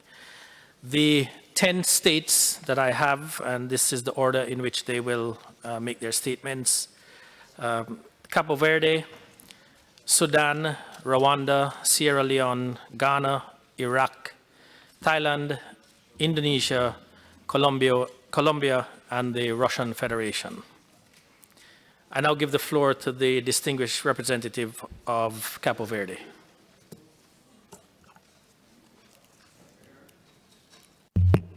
Mr. Chair of the General Assembly, Mr. Chairman of the Council, Madam Secretary General, distinguished colleagues, ministers, and heads of delegations, ladies and gentlemen. Em primeiro lugar, queria agradecer. First of all, I want to thank the delegation of Brazil for the initiative of promoting the use of Portuguese among the works of the General Assembly of the ICAO. We apologize for the delegations of the country, Portuguese community present, for my intervention that started in English, that the text was originally prepared in English. My honor and pleasure as Minister of Tourism and Transport of Cabo Verde to make this statement at this 40th session of the Assembly. I take the opportunity to congratulate ICAO for its 75th anniversary of connecting the world. Kindly allow me to also recognize the excellent job that the President of the Council, Dr. Bernard Aliou, has done in leading ICAO during his 2 terms in office. He and Secretary General Dr. Fang Liu, have forged a good team to lead our organization through the many challenges and opportunities in the highly dynamic international civil aviation sector. The air transport industry has for decades been experiencing enormous growth worldwide. Universalization and indeed the democratization of air travel has enabled over 4.2 billion travelers in 2018. Of these, 1.4 billion were tourists traveling mainly by air, thus making air travel a mode of choice for moving people across borders. Consequently, air travel has long ceased to be a luxury of the past to become a veritable commodity that it is today. Based on this recognition, the government of Cabo Verde accords high priority to civil aviation and has defined air transport as a key driver to increase mobility domestically and internationally. Due to the archipelagic nature of our country and its geographical location in mid-Atlantic, international air connections that guarantee Cabo Verde's connection to the world are of utmost importance to the country and its diaspora spread over in various parts of the world. Of particular significance, air connectivity has truly been the lifeblood of our fast-growing tourism industry that today accounts for almost 1/4 of our GDP. Ladies and gentlemen, it is for this very reason of underscoring the link between air transport and tourism that Cabo Verde hosted its this past March, the joint ICAO-UNWTO first African ministerial meeting on the 2 sectors in Santa Maria, Sal Island. Cabo Verde was indeed honored to host its first ever joint meeting, where we welcome representatives of 33 African member states, including 37 ministers and deputy ministers, in addition to leadership of ICAO, UNWTO, African Union Commission, representatives of international and African regional organizations, technical experts, as well as 5 international airline companies, for a total of over 300 participants. The output was a joint declaration and action plan that is now being led by Cabo Verde, implemented across the continent. Cabo Verde has long been a champion in promoting civil aviation and air connectivity. The modern aviation infrastructure and a strong regulatory regime and steadfast commitment to upholding the highest safety and security standards are a clear example of this effort. While a small country of just over 500,000 resident population, Cabo Verde boasts 4 internationally certified airports, 2 of which have FAA Category 1 certification as the last point of departure to the United States. Our national air carrier, Cabo Verde Airlines, has ETOPS certification, which allows it to fly to any country with which Cabo Verde has a bilateral agreement. The company has been flying to the United States, Europe, and Brazil since the 1990s, and to African destinations much longer than that. After deep restructuring, Cabo Verde Airlines was recently privatized early this year, with initial sale of 51% of the company to a strategic partner. Sales of 10% shares are ongoing currently, and Cabo Verdeans workers of the company and the Cape Verdean diaspora. The government plans to divest all its shares of the company to become to private investors, thus making it a fully owned private airlines within the year end. The government's strategy is to set up an aviation hub in the island of Sal, which is already underway as a platform to serve travelers to 4 continents: Africa, Europe, North and South America. A stopover program is offered as incentive to transmitting passengers and will soon be as a stimulus to further add to tourism growth. Cabo Verde is a member of the Banjul Agreement Group and the pioneer signatory of the Solemn Declaration establishing the single African air transport market. The Banjul Agreement Accident Investigation Agency, Bagaya, is headquartered in Praia, Cabo Verde. Its permanent commissioner will soon take office before the end of the year. Your Excellencies, distinguished participants, Cabo Verde is naturally proud of our achievements in the development of our civil aviation system, and we continue to be an active participant in the development and operation of the national, regional, and global air transport system. The country's strategic location in the Mid-Atlantic, the quality of our air transport infrastructure, and a proven experience as a provider of reliable air navigation services in our flight information region, coupled with our high standards in safety and security compliances, all contribute to the prestige garnered by Cabo Verde in the regional and international civil aviation system. The trail of international audits from 2004 to 2019 all attest to Cabo Verde's strong commitment to continually improve on the development of a modern and robust civil aviation system. Our efforts have paid off by placing Cabo Verde in the top 5 spots in Africa. To further strengthen our civil aviation compliance regime, an independent institute was created last year to promote the prevention and investigation of aeronautical and maritime accidents as a key step in the implementation of the institutional best practice in the sectors. Ladies and gentlemen, in conclusion, I would like to express the pleasure of Cabo Verde delegation in taking part at this General Assembly in the beautiful city of Montreal. Cabo Verde has proudly served as a member of the Council for the past 3 years, and our representative has endeavored to make a positive contribution to our common goals. As our rotating terms come to an end, I would like to thank ICAO leadership and other fellow Council members for the strong support and cooperation we received during his term in office. We wish ICAO and the organizer of this event great success in conducting the deliberations of this General Assembly. Thank you kindly for your attention.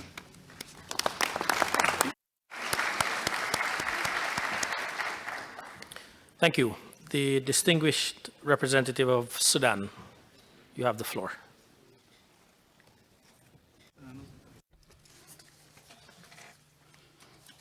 Mr. President of the 40th Assembly, Dr. Olomoya Bernard Alio, the President of ICAO Council, Madam Dr. Fang Liu, the Secretary General of ICAO,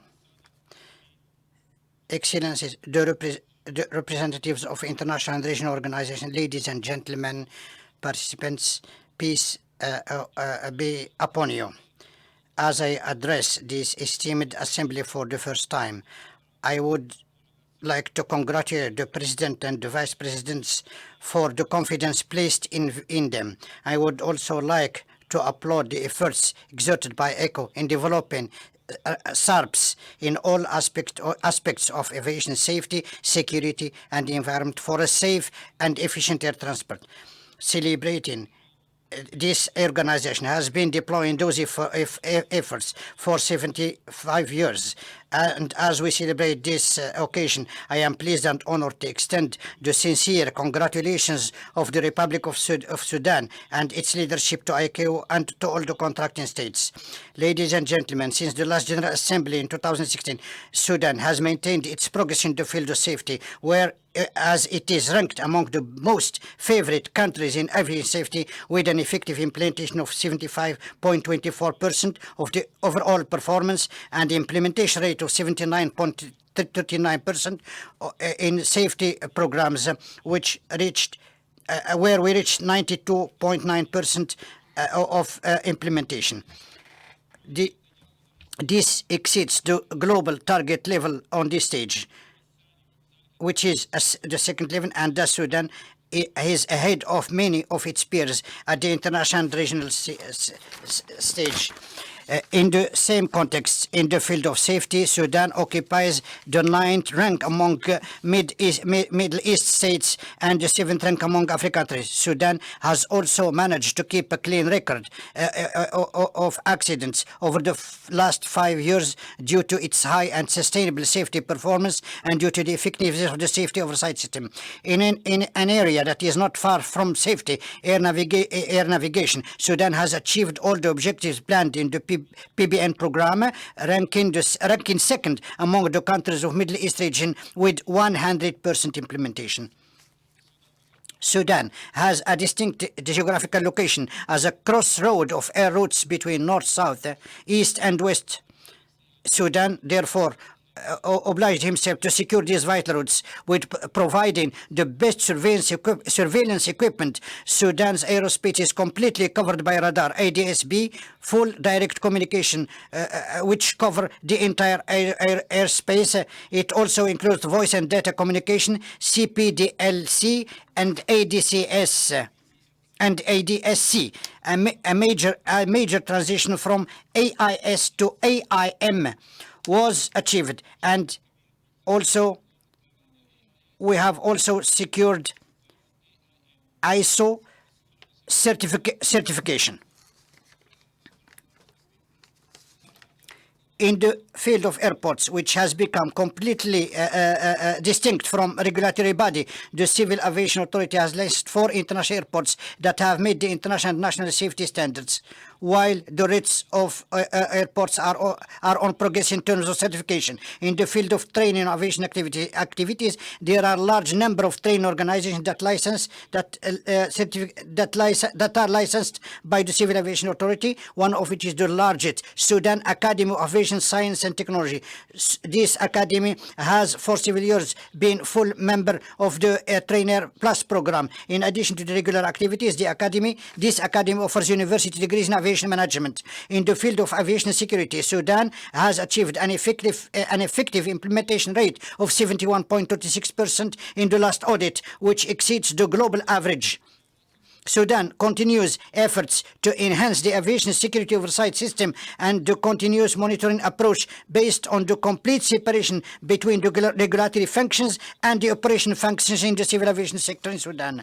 In the field of environment, Sudan did not volunteer to join CORSIA program, but it plays its role the role assigned to it according to the requirement for the program. The Civil Aviation Authority intends to urge operators to adopt clean and renewable energy projects and to encourage projects to produce emission units within the carbon market. In this context, Sudan produces about 200 million liters of ethanol per year from one sugar factory. Which is one of the largest sugar factories in the world. Ladies and gentlemen, Sudan is a rich country in natural and human resources with a gross domestic product of more than $100 billion. Arable lands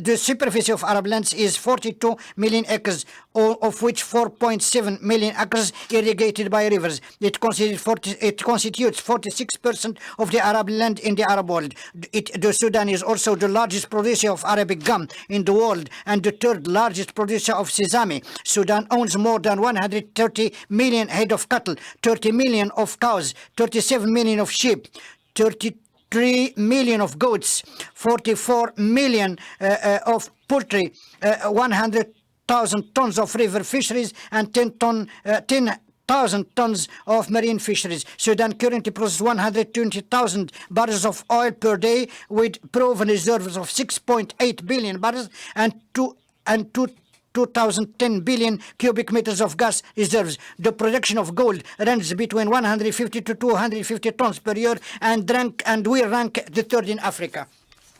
Ladies and gentlemen, you have followed during the last months in the media and social media, a great Sudanese nation, and these people that has entered into a peaceful revolution. This change that led by the Sudanese women declared the official birth of a new Sudan based on freedom, peace, justice, and respect for human rights. This new Sudan, which I have just mentioned with its rich resources, needs the support and assistance of international community. It needs investment in infrastructures, services, agriculture, and mining, and indeed in airports and air navigation, which will allow these sources and services to serve our country and the rest of the world. Sudan is promised with a development boom that will undoubtedly include air transport. Sudan needs the world to remove barriers it has put in place for the siege and blockade of the former regime, which lasted for 30 years. There is no longer any justification for this blockade, because it impedes the movement of growth and development. Today, this new Sudan, the giant country from Africa, has the honor of introducing itself after being nominated by the African continent as a candidate for Category 3 of ICAO Council for the period 2019-2020. With this nomination, for the first time in our history, Sudan will have the opportunity in its new situation to contribute to development of this sector from the leadership seat in the Governing Council of the organization. Ladies and gentlemen, your support for this nomination is a guarantee for is a support for freedom, peace, justice, and a guarantee for safe, efficient, and sustainable air transport in Sudan. Ladies and gentlemen, I wish all success to this assembly, and I hope your deliberation. I hope your deliberations will be rich and beneficial. Thank you. Thank you. We will take the distinguished representative of Rwanda and then Ghana. And distinguished colleagues, again, I seek your support in trying to be as concise as possible to keep within the 5-minute timeline, as we have a number of speakers that we need to complete by 3 p.m. Thank you. The distinguished representative of Rwanda. Thank you. President of the Assembly, Mr. Nari William Singh, President of the ICAO Council, Dr. Bernard Aliou, Secretary General of the ICAO, Dr. Fang Liu, Honorable Ministers, distinguished delegates, ladies and gentlemen. Allow me to start on behalf of the Republic of Rwanda by commending ICAO for the great achievement in air transport for the last 75 years. Especially in organizing the air transport business that has resulted in improved safety and security.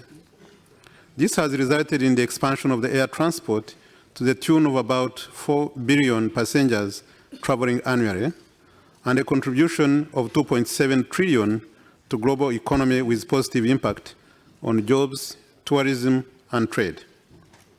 Rwanda has benefited enormously from ICAO's support in improving aviation safety and security.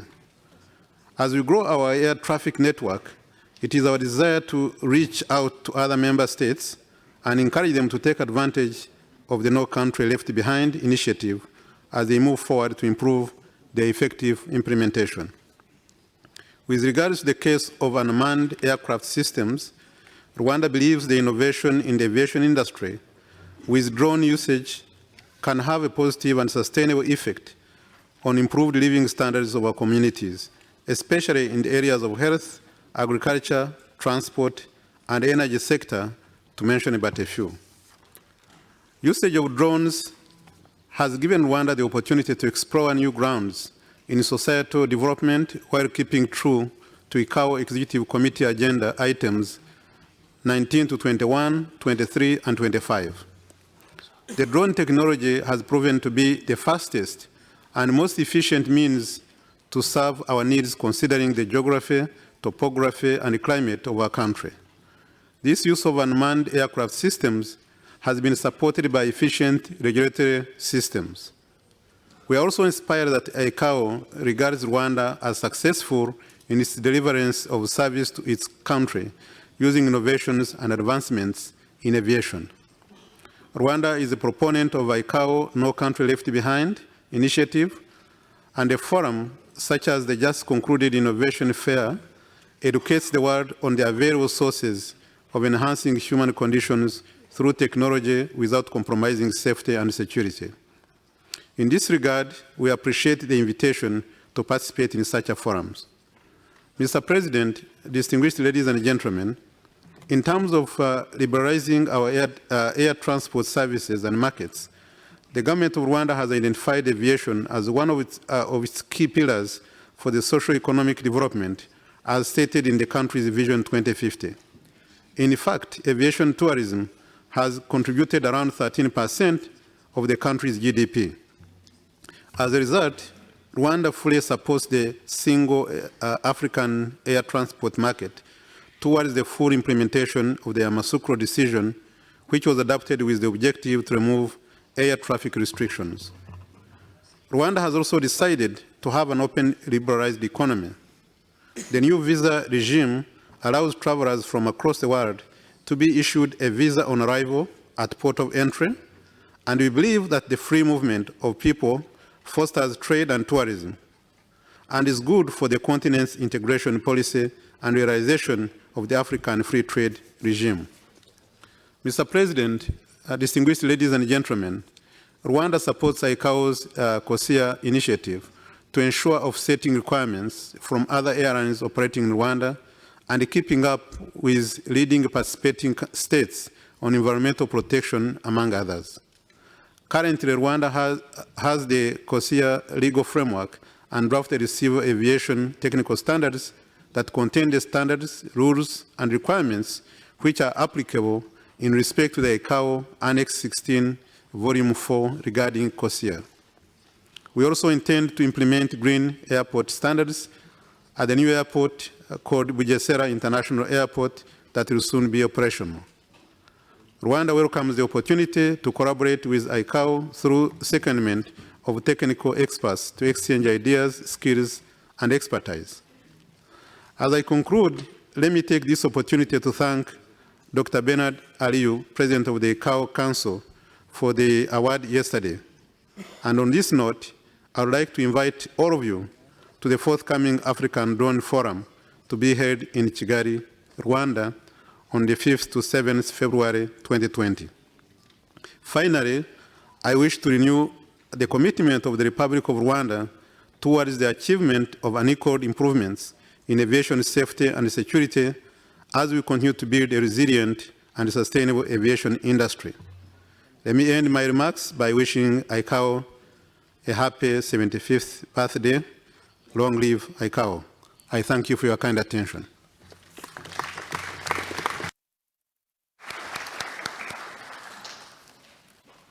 Thank you. The distinguished representative of Ghana, you have the floor.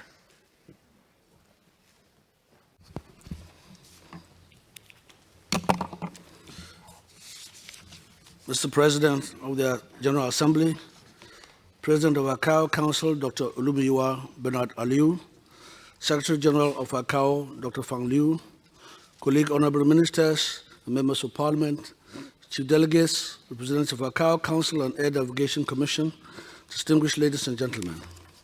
It is with great pleasure, indeed immense honor, that I come before you today to address the 40th Assembly of ICAO. As I find space to express Ghana's deepest gratitude to President Aliou and Secretary General Liu for the generous invitation to address this forum, so do I also extend fraternal greetings and well wishes to colleague delegates present here today. May I take this opportunity to congratulate Mr. Nari Seng on being elected President of the 40th General Assembly of ICAO, and also for the election of your colleague, Mr. Simon Alute, Director General from the Civil Aviation of Ghana, for being elected to be Chairman of the Technical Commission of the Assembly. Ghana is grateful. Mr. President, with your kind indulgence, I also wish to commend the province of Quebec and the city of Montreal for their support to ICAO, and also to add that it is from the province of Quebec and their pioneering efforts of their sons that Ghana's relations between Canada got established in 1906. We therefore recognize Quebec and Montreal for bringing Canada to Ghana and for bringing Ghana back to Canada. We thank you. Distinguished delegates, ladies and gentlemen, to Ghana, the aviation industry has become a new growth pole in the affairs of governance, and I wish to strongly encourage the leadership of ICAO to partner with governments across the globe to prioritize the sector in their economic development policies and to elevate it as a principle for adoption at the next World Development Forum for socio-economic transformation of lives. We in Ghana today do recognize the positive impact that aviation has to offer, and so we have taken the bold step to ensure that it takes center stage in our development planning effort. The result of this effort became evident recently when we obtained an effective implementation rate of 89.89%, the highest score ever by an African state, following ICAO's conclusion of its coordinated validation mission, ICVM, earlier this year in April. Please permit me to commend the ICVM team for the professionalism with which they demonstrated their work when they came to Ghana. May I also hasten to add, Mr. President, that while Ghana does not seek to bask in this glory, we are indeed humbled by it and rather see this achievement as an inspiration for the other countries of the African continent to aspire to higher scores so as to ensure that continent-wise Africa will be seen as having a safer and more secure aviation industry to attract more investments, to expand the frontiers of aviation on the continent. We share the sentiments of the Republic of South Africa, aiming together to make sure that the global rate of EI is succeeded in Africa. I am pleased to note also that this historic performance underscores the strong government support that our country's air transport sector enjoys. Indeed, government recognizes that its involvement is crucial for the sector's continued ICAO compliance. There's no doubt that Ghana and many other African states have made huge investments in ICAO compliant infrastructure to complement ongoing efforts at the transformation of aviation industry in Africa. In the case of Ghana in particular, the uptake in these projects is in line with government's vision towards repositioning the country as a major aviation hub in Africa. As part of this, some of the notable projects that we have recently undertaken include, among others, the following. 1. Development of an ultra-modern Terminal 3 at the Kotoka International Airport in Accra with an annual passenger throughput of 5 million. 2. The construction of a new air navigation service complex which will, on completion early next year, modernize operations and enhance aviation safety within the Africa Flight Information Region, the Accra Flight Information Region. The expansion of airports in Kumasi and Tamale, two major cities in the country, due to a growth in airline activities nationwide. 4. The provision of additional aprons at the Kotoka International Airport to accommodate the increasing aircraft movements experienced of late. In fact, here, we are being proactive with this particular project, as ICAO predicts that over 24 international airports in Africa will be saturated and unable to handle more traffic in just 2 years' time. Thus, we need to stay ahead so as not to get caught by this predicted constraint. 5. The construction of a new office complex for the Ghana Civil Aviation Authority as part of government's bid to enhance the authority's oversight activities. And finally, but not the least, the construction of 2 new airports, one in the western city of Takoradi, the oil and gas enclave of the country, as well as the upgrading of a long-standing airstrip in the northern part of Navrungu, incidentally my hometown, near Burkina Faso, to a full airport status to further enhance connectivity between the two countries. Mr. President, Madam Secretary General, the Republic of Ghana has also embarked on key aviation sector reforms. These include, firstly, the review of our current aviation policy and the development of a new aviation sector master plan. 2, the decoupling of regulatory services from air navigation service provision. And 3, the establishment of a home-based carrier to ensure that Ghana remains on the global aviation map. This is being done through a strategic partnership arrangement with an established airline, which should be operational very soon, with the state playing a minority role. Nigeria, we know, has completed its business plan Tanzania, Uganda, many other African countries have seen a resurgence of airline industry from the state level. We are sure that this will improve connectivity in Africa. Mr. President, Madam Secretary General, aviation technology application has found a place in the healthcare and social well-being of Ghanaians. In Ghana, aviation is helping to improve healthcare service delivery through the use of drones. And now, Ghana's medical drone delivery service has been judged by far to be the largest in the world. Rwanda and Ghana will work hand in hand to improve the lives of the rural folks in Africa. And we hope by so doing, all other countries will follow suit. Ladies and gentlemen, having benefited from the support of ICAO states, Ghana also continues to assist a number of states in the areas of safety and security oversight in the ICAO West and Central African, as well as the East and Southern African regions. Just last month, we hosted the 22nd meeting of the AFI Planning and Implementation Regional Group and the 5th meeting of the Regional Aviation Safety Group for AFI at a very short notice. We are also honored to recently host IATA's Regional Aviation Forum in Accra earlier this year. Now I turn my attention to the burning issue of connectivity within the African continent. Mr. President, Madam Secretary General, it is about time for anyone who wishes to do business from anywhere in Africa to fly to everywhere in Africa in less than 24 hours without leaving Africa's airspace. I therefore call on policymakers, business operators, and other key stakeholders of the sector to ensure that this becomes a reality by the next Triennial Assembly in 2022.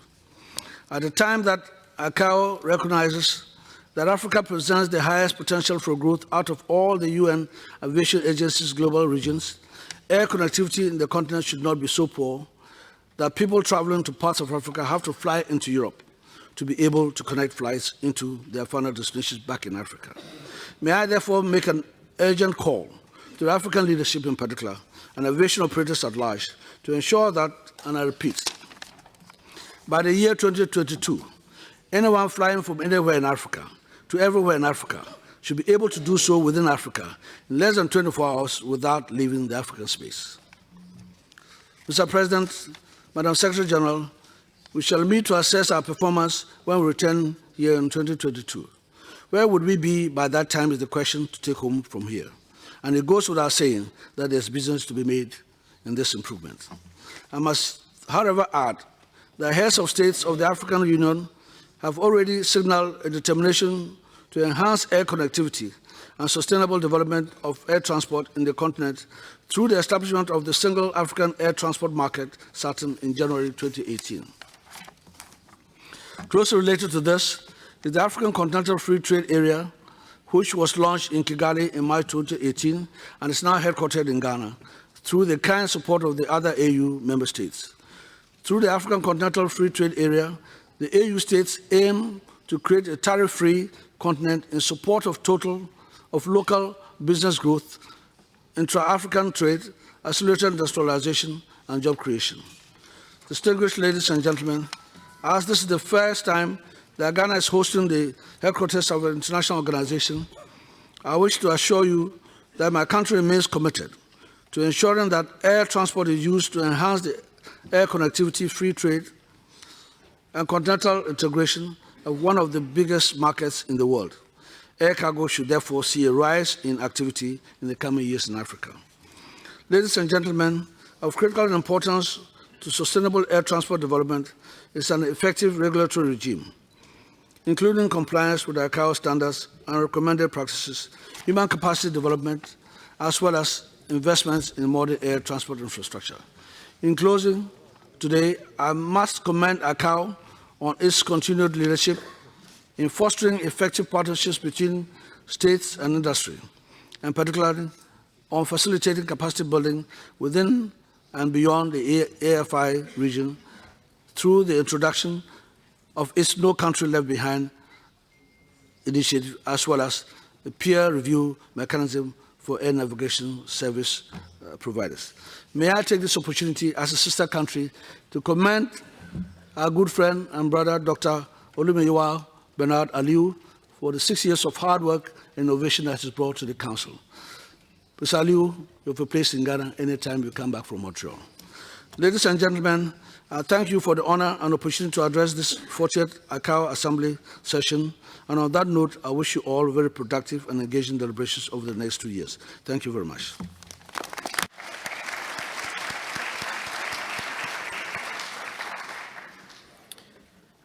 We will now take statements from Iraq, followed by Thailand.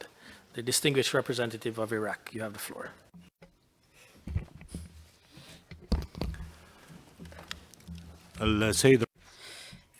Mr. Excellency, President of the Assembly, ladies and gentlemen, we are honored to attend the 40th session of the Assembly of ICAO, which coincides with the 75th anniversary of its establishment. Everybody knows that the air transport industry is one of the basic pillars of economy in the world, and it is also one of the fast-growing sectors and the most affected with events most impacted with the events and circumstances in Iraq. Iraq is one of the co-founders of ICAO. With the country recovering its security and stability, the civil aviation has also witnessed a great development, and the aircrafts overflowing Iraq airspace went from 40 to 650 this year. Iraqi airports also witnessed a great development. The flight numbers served Iraq served by Iraqi airports reached 60,749 flight in 2019, while it was 44,932 in 2014. Iraq is one of the first members of ICAO as it joined it in 1947. It is also working to be an active member of this organization. We have elaborated a new vision for civil aviation sector which aims at renovating our airports and providing support to air transport institutions in order for them to be able to open new horizons, and we are greatly grateful to the countries that support us. We, in cooperation with the regional office in the Middle East, we are elaborating a capacity building program in the fields of flight safety, flight security, and air transport. We have organized 5 workshops in air security in Baghdad, and we have also received flight safety experts in order to develop procedures for flight safety within the framework of no country left behind. Mr. President, allow me to stress the following points. We should continue to support no country left behind initiative in order to uphold the capacities of all the developing states, in order for us to create a safe environment for air transport, and also to increase the capacities of regional offices in order to continue with their work in implementing this initiative. We should also continue to create regional groupings which allow people to which allow some countries to benefit from the experience of other countries. Creating such groupings reflects ICAO vision that consists of instituting equalities in capacity building between states. We should also develop route networks and institute more flexibility in using those airspaces in order to increase the capacity of these airspaces, and which also will allow a seamless flow of air traffic. Finally, Mr. President, I would like to express my appreciation for ICAO, especially the regional office in the Middle East, for their support of our vision and our efforts in order for us to become an active member of the aviation community. We would also like to express our thanks to the President of the Council and the Secretary General for the efforts they have been deploying in leading the work in the aviation sector. Mr. President, we would like to express our wishes for full success to you and to this Assembly. Thank you, Mr. President. Thank you. The distinguished representative of Thailand, you have the floor.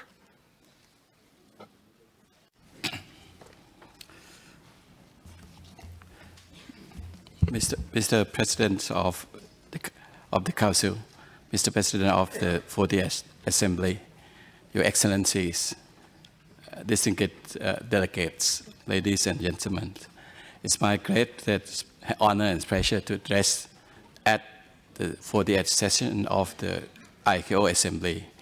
On behalf of the government of Thailand, please allow me to express our sincere appreciation to the government of Canada, the President of the Council, and also the Secretary General of ICAO for your warm hospitality. I'm truly honored to be in the presence of all ICAO member states and participants who share the same goal in achieving the sustainable growth of the global civil aviation system as stated in ICAO vision. This year, Assembly is very special as ICAO celebrates its 75th anniversary.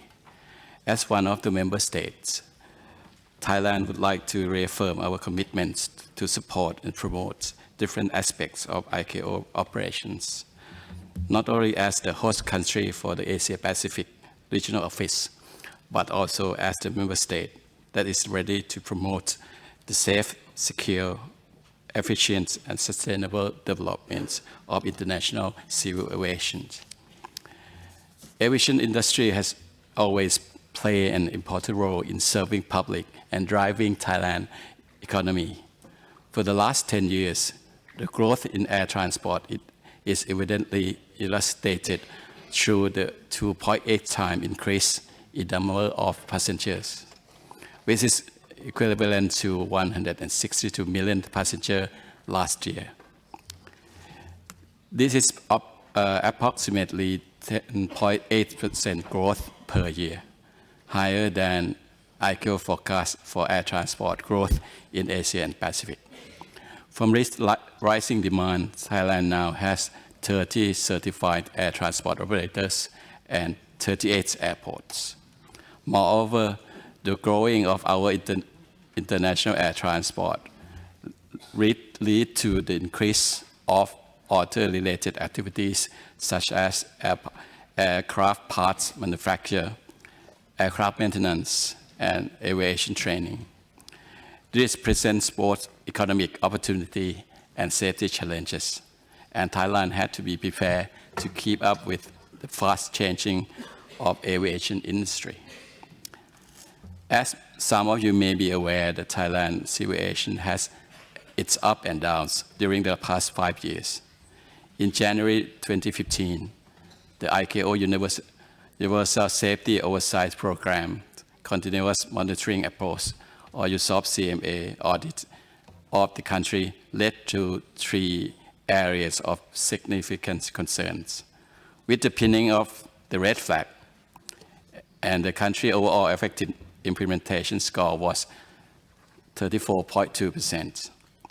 With the accelerated efforts of the government and relevant stakeholders, we were able to lift the red flag within 2 years and 3 months. And the latest coordinated variation mission, or ICVM, carried out by ICAO in May this year, from 7 out of 8 areas, show that Thailand EEI has improved to 65.83%. So we can proudly say that our standards have now come back to international level. Ladies and gentlemen, our notable achievements was a result of significant developments in all areas. The Civil Aviation Authority of Thailand, or CAAT, undertook regulatory reform of the safety oversight system through the amendments of the primary legislations, the introduction of ICAO standard regulations, the recruitment of new qualified technical staff, and the provision of appropriate trainings to enhance and maintain their competencies. We would like to take the opportunity to express our deep appreciation to ICAO and our partners, which are Japan, United Kingdom, France, United States, and especially the European Aviation Safety Agency, or ESA, for their kind assistance and collaboration, which plays a crucial role as we are going to for this major transition. Although the lifting of the red flag is a significant turning point for our aviation industry, Thailand needs to carry out many missions to improve the aviation safety standards to become one of the world's forefronts. For these reasons, the next chapter of our aviation journey will be on the improving and maintaining the effectiveness of aviation safety. Thailand is in the process of developing our State Safety Program, or SSP, and aims to effectively implement it by 2025 as committed in the Beijing Declarations. Thailand, as a member state, are bound by the Convention on International Civil Aviation to comply with the standards and the competent practice. CAT has the responsibility to prepare SSP, and in order to set the foundation and strengthen the country's safety management. The National Civil Aviation Safety Policy was developed in line with the Integrated State Safety Program outlined by ICAO, consisting of 1, developing safety standards, 2, oversighting civil aviation activities, 3, resolving safety issues, 4, promoting data collection, and 5, ensuring adequate financial, qualified, and technical human resources. In addition, Thailand encouraged stakeholder engagement and positive safety culture in a suitable manner for the successful SSP implementation. However, various challenges remain ahead. Given the size and complexity of Thailand's civil aviation system, our task in developing the SSP will not be an easy one. We graciously welcome any best practices and recommendations from our fellow member states, and also the assistance from international organizations, with a closer collaboration and the willingness to create a safe environment in air transport. We will certainly step up our efforts to fulfill our commitments to enhance aviation safety, capacity, and harmonization together with ICAO and all member states. Thank you very much for your kind attention.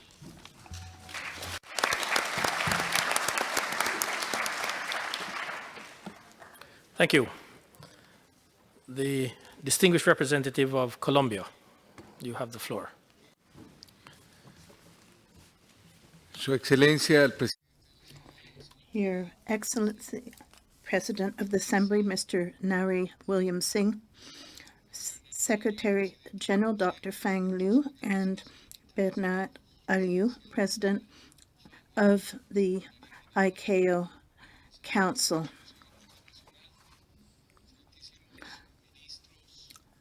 Your Excellencies, Ministers, Directors of Civil Aviation, delegates, ladies and gentlemen. First, we convey greetings from the Colombian people and its president, Iván Duque Marques, who has prioritized civil aviation as a key element of the economic and social development of Colombia.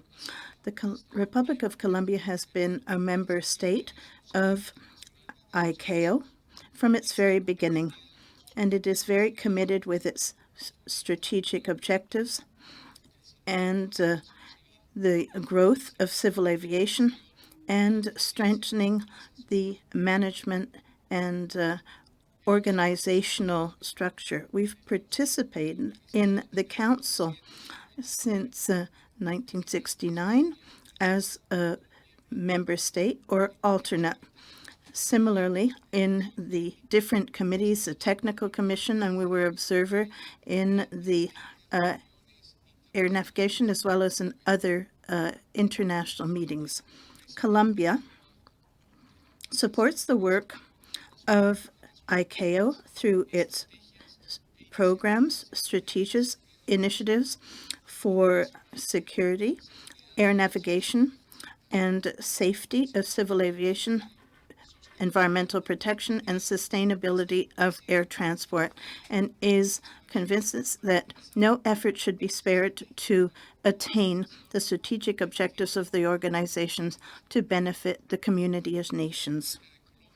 The Republic of Colombia has a geographic location that is strategic in the Americas. It has the necessary installations in airspace under its responsibility, and it mans different systems for vision-based and satellites technologies and to assist air transport.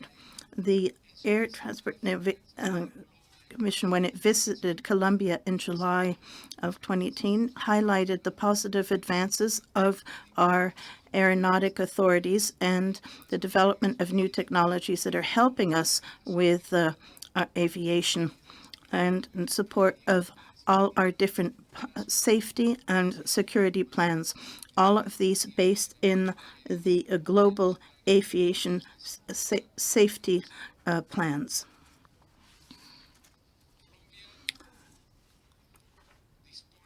Colombia has air installations and services, and we are improving our capacity to meet the growth in air traffic, and we are committed to promote the culture of aviation security through our different plans so that we can better manage the growth in this sector. Our country is recognized regionally as one of the countries with the highest growth projections over the next 20 years. In fact, Airports Council International, in its publication World Air Traffic Forecast in 2018, identified Colombia as the 8th ranked country in the world for projected growth. We are also committed to the plan to offset and reduce carbon. We want to better manage greenhouse gases produced by civil aviation. Along these lines, our authority has begun to formulate plans for monitoring, and these are presented to international operators and approved by civil aviation authorities. In this regard, development of Colombian aviation has an ambition that by 2030, the preparation for our systems to mobilize more than 100 million passengers, which is 3 times what we have mobilized today, and duplicate cargo transport. Internationally, our government has positively contributed to regional integration to meet the challenges of international civil aviation. Colombia is a member of the Latin American Civil Aviation Organization, and we will continue to foster our ties with all authorities presented here.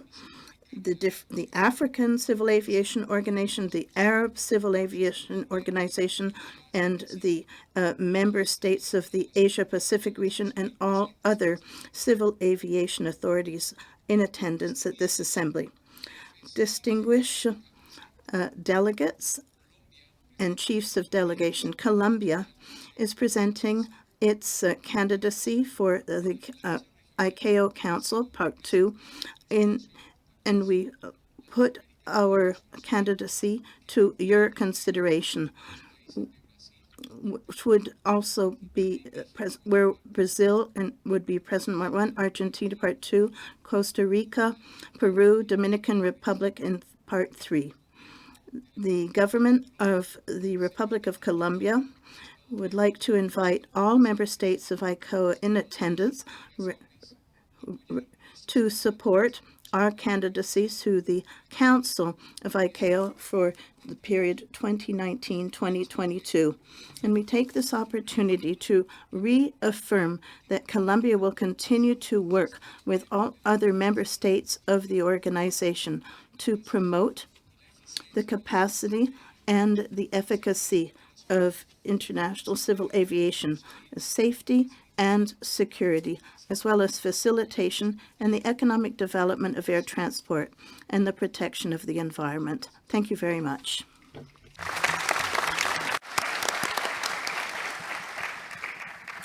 Thank you.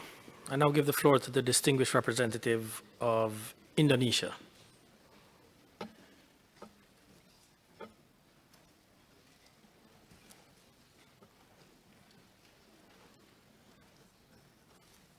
President of 40th Assembly, Mr. President of the Council, Dr. Bernard Aliu, Mrs. Secretary General, Dr. Fang Liu, Your Excellency Ministry and Head of Delegation of Contracting States, distinguished delegates, ladies and gentlemen.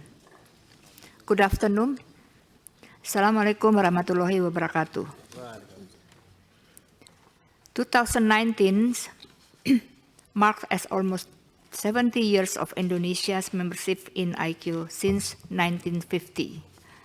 As of today, Indonesia, with increased number of operational airports as more than 500 airports, serve for 95 million international passengers and 285 million domestic passengers within past 3 years, come forward to be one of the greater contributor of air traffic growth in Asia-Pacific region. Ladies and gentlemen, over the recent year, Indonesia attained remarkable achievement among others. First, USWAP effective implementation level achieved upper above the average level in Asia-Pacific region and world globally. Second, the fulfillment of international safety standard remarked through the release of European Union operating ban and granted of a Category 1 rating of the United States Federal Aviation Administration. Third, USAP effective implementation level achieved the Global Aviation Security Program recent target. Fourth, Indonesia has actively involved within the Committee on Aviation Environmental Protection or CAEP since Cycle 9 up to now and already become a full member since Cycle 11 started in 2016.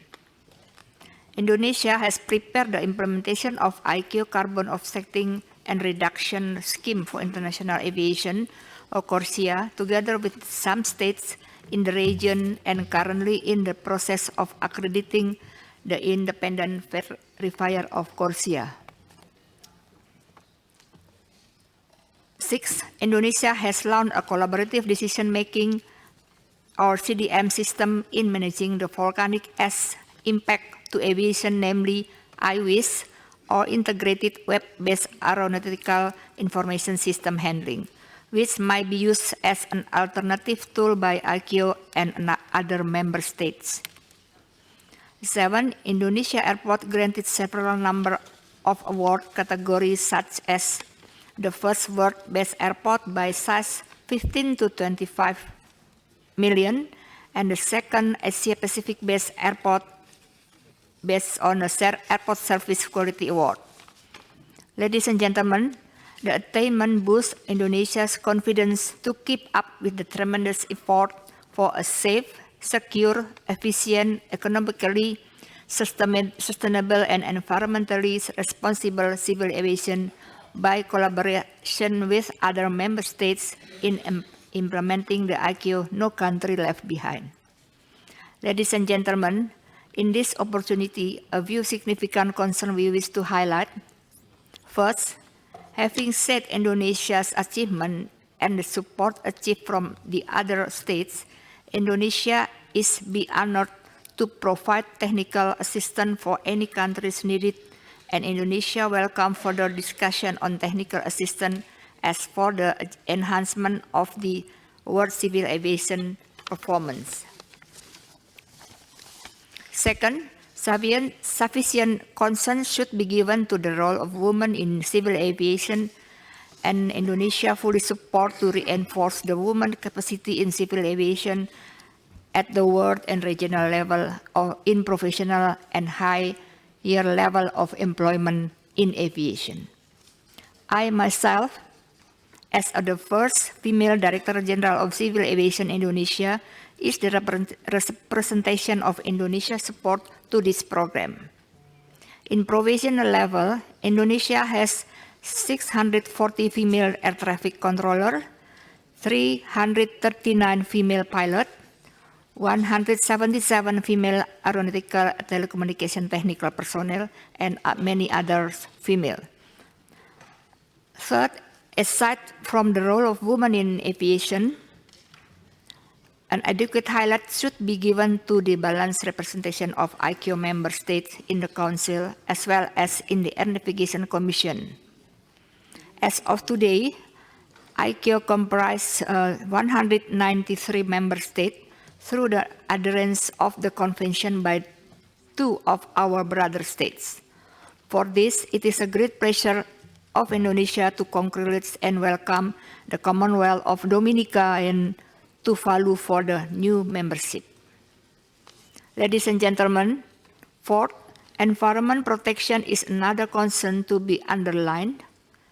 As an alternative fuel for aircraft, it is urgent for the formulation of policy framework from ICAO as a trigger for member states and industry in developing alternative fuel according to the sustainability criteria provision by taking into account every state's available natural resource.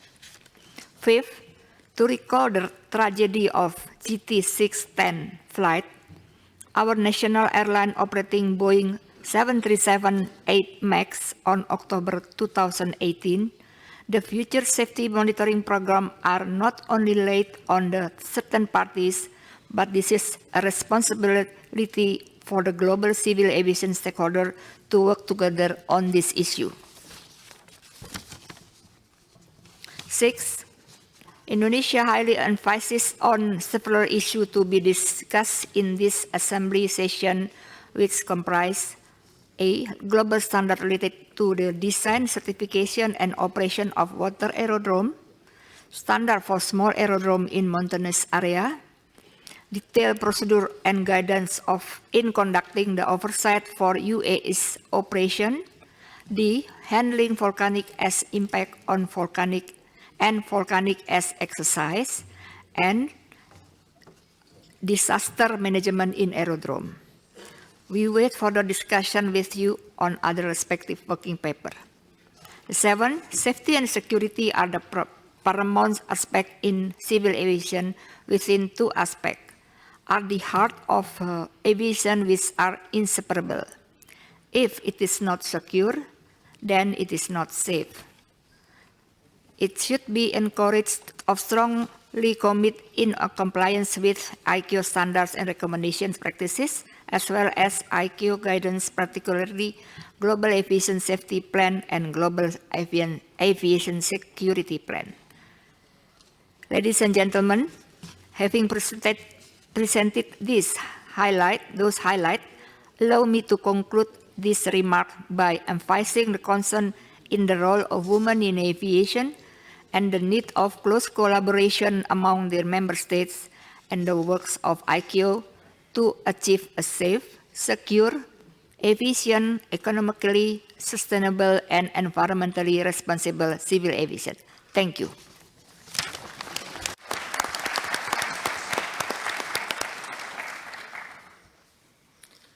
I now give the floor to the distinguished representative of the Russian Federation.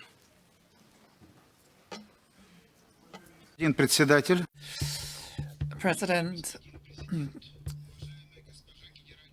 Madam Secretary General, ladies and gentlemen, on behalf of the Russian Federation and on behalf of the Ministry of Transport of the Russian Federation, as well as in my own name, I would like to extend sincere congratulations to all the participants in this landmark 40th session of the ICAO Assembly to celebrate the 75th anniversary of the signing of the Convention on International Civil Aviation, which laid a sound basis for developing international cooperation.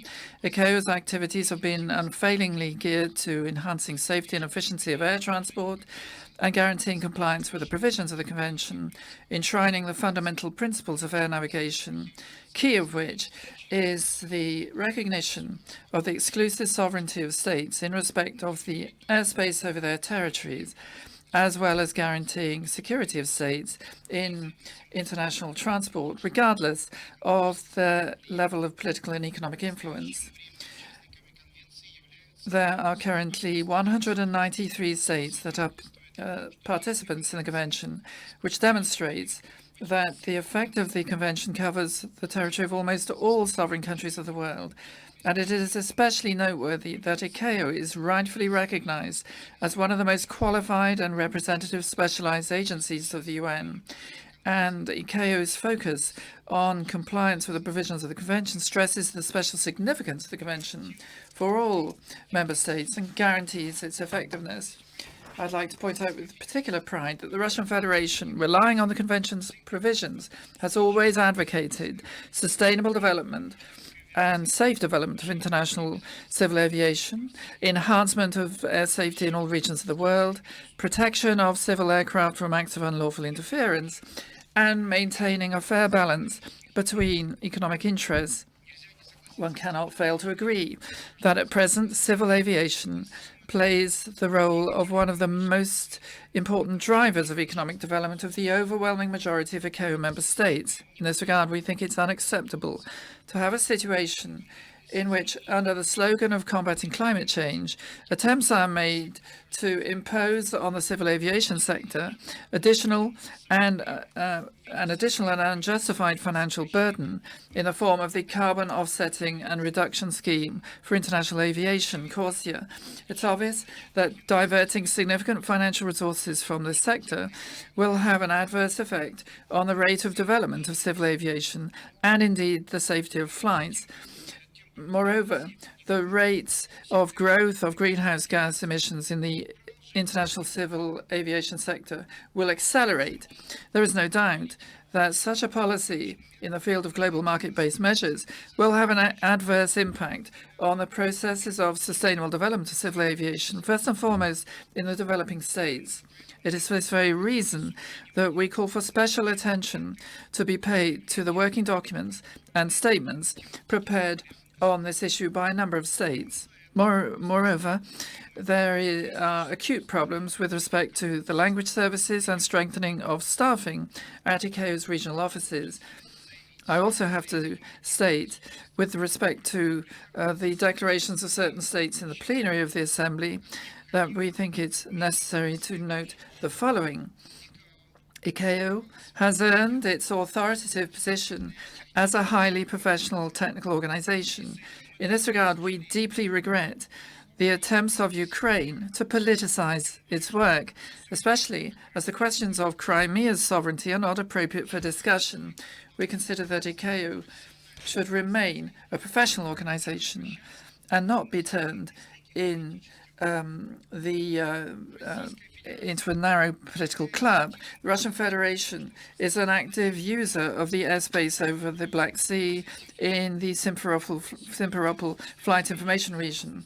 The air safety situation that has arisen in this region gives rise to our serious concern, and we've repeatedly drawn the attention of all the states in the work of the Black Sea Task Force to this problem. We urge all states to seek a prompt, rational, technical solution to this issue.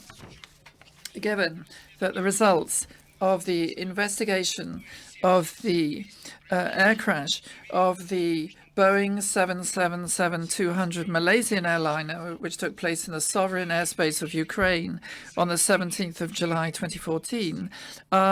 Those results of that investigation are still far from being finalized, and statements about anyone's guilt are quite unprofessional. And we would like to stress that at ICAO, we've always managed to find solutions to the most difficult tasks, and we express the hope that the work of this international aviation community will continue to take place in a spirit of mutual respect, cooperation, and mutual understanding. Thank you.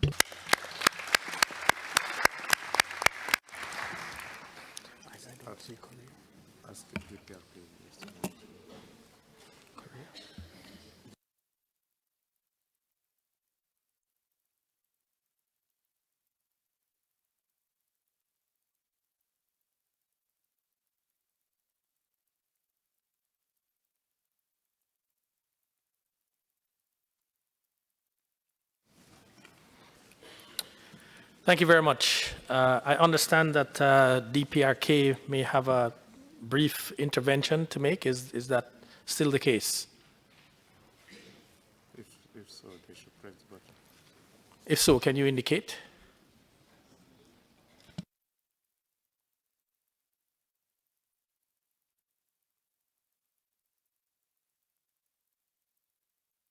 Thank you, President of the Assembly.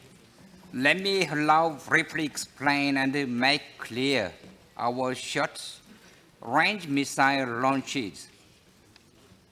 That one is raised by the Japanese delegation. Our short-range missile launches that has been conducted in the within territorial water of the DPRK, just aiming to increase and strengthening the armed defending capacity, not just threatening or giving harms to others. When we say about the military exercise, it is the routine and normal one to strengthen our military power for safeguarding our sovereignty and our nation, not to threaten others. Frankly speaking, Japan has no face to talk right from wrongs about our conduct of short-range missile launches. Moreover, this assembly meeting is the platform to discuss the technical issue for ensuring the safety, regularity, efficiency of international civil aviation. This assembly meeting is not a platform for talking about the political issue which pursued for anyone's country's self-interest. What is the reason why the Japanese brought this issue, not others' missile launches? Now Japan wants to be one of the states to conduct war as in the Second World War with full dream oversized reinvasion. That's why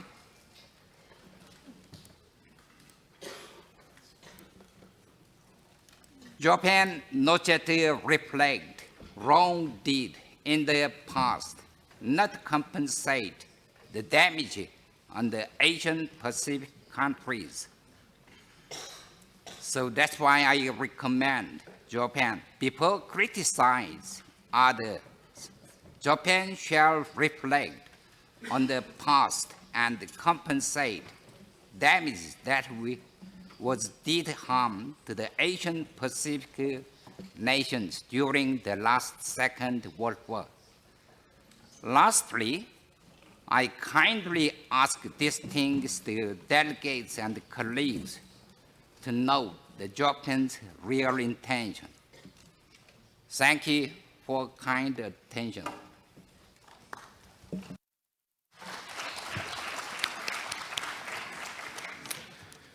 Thank you. Distinguished delegates, thank you for your cooperation to have this extended plenary session. As you were advised earlier by Henry Gorgie, the changes to the schedule as a result of this extended session. This plenary session is now closed. The Legal Commission will convene in this Assembly Hall at 4 p.m.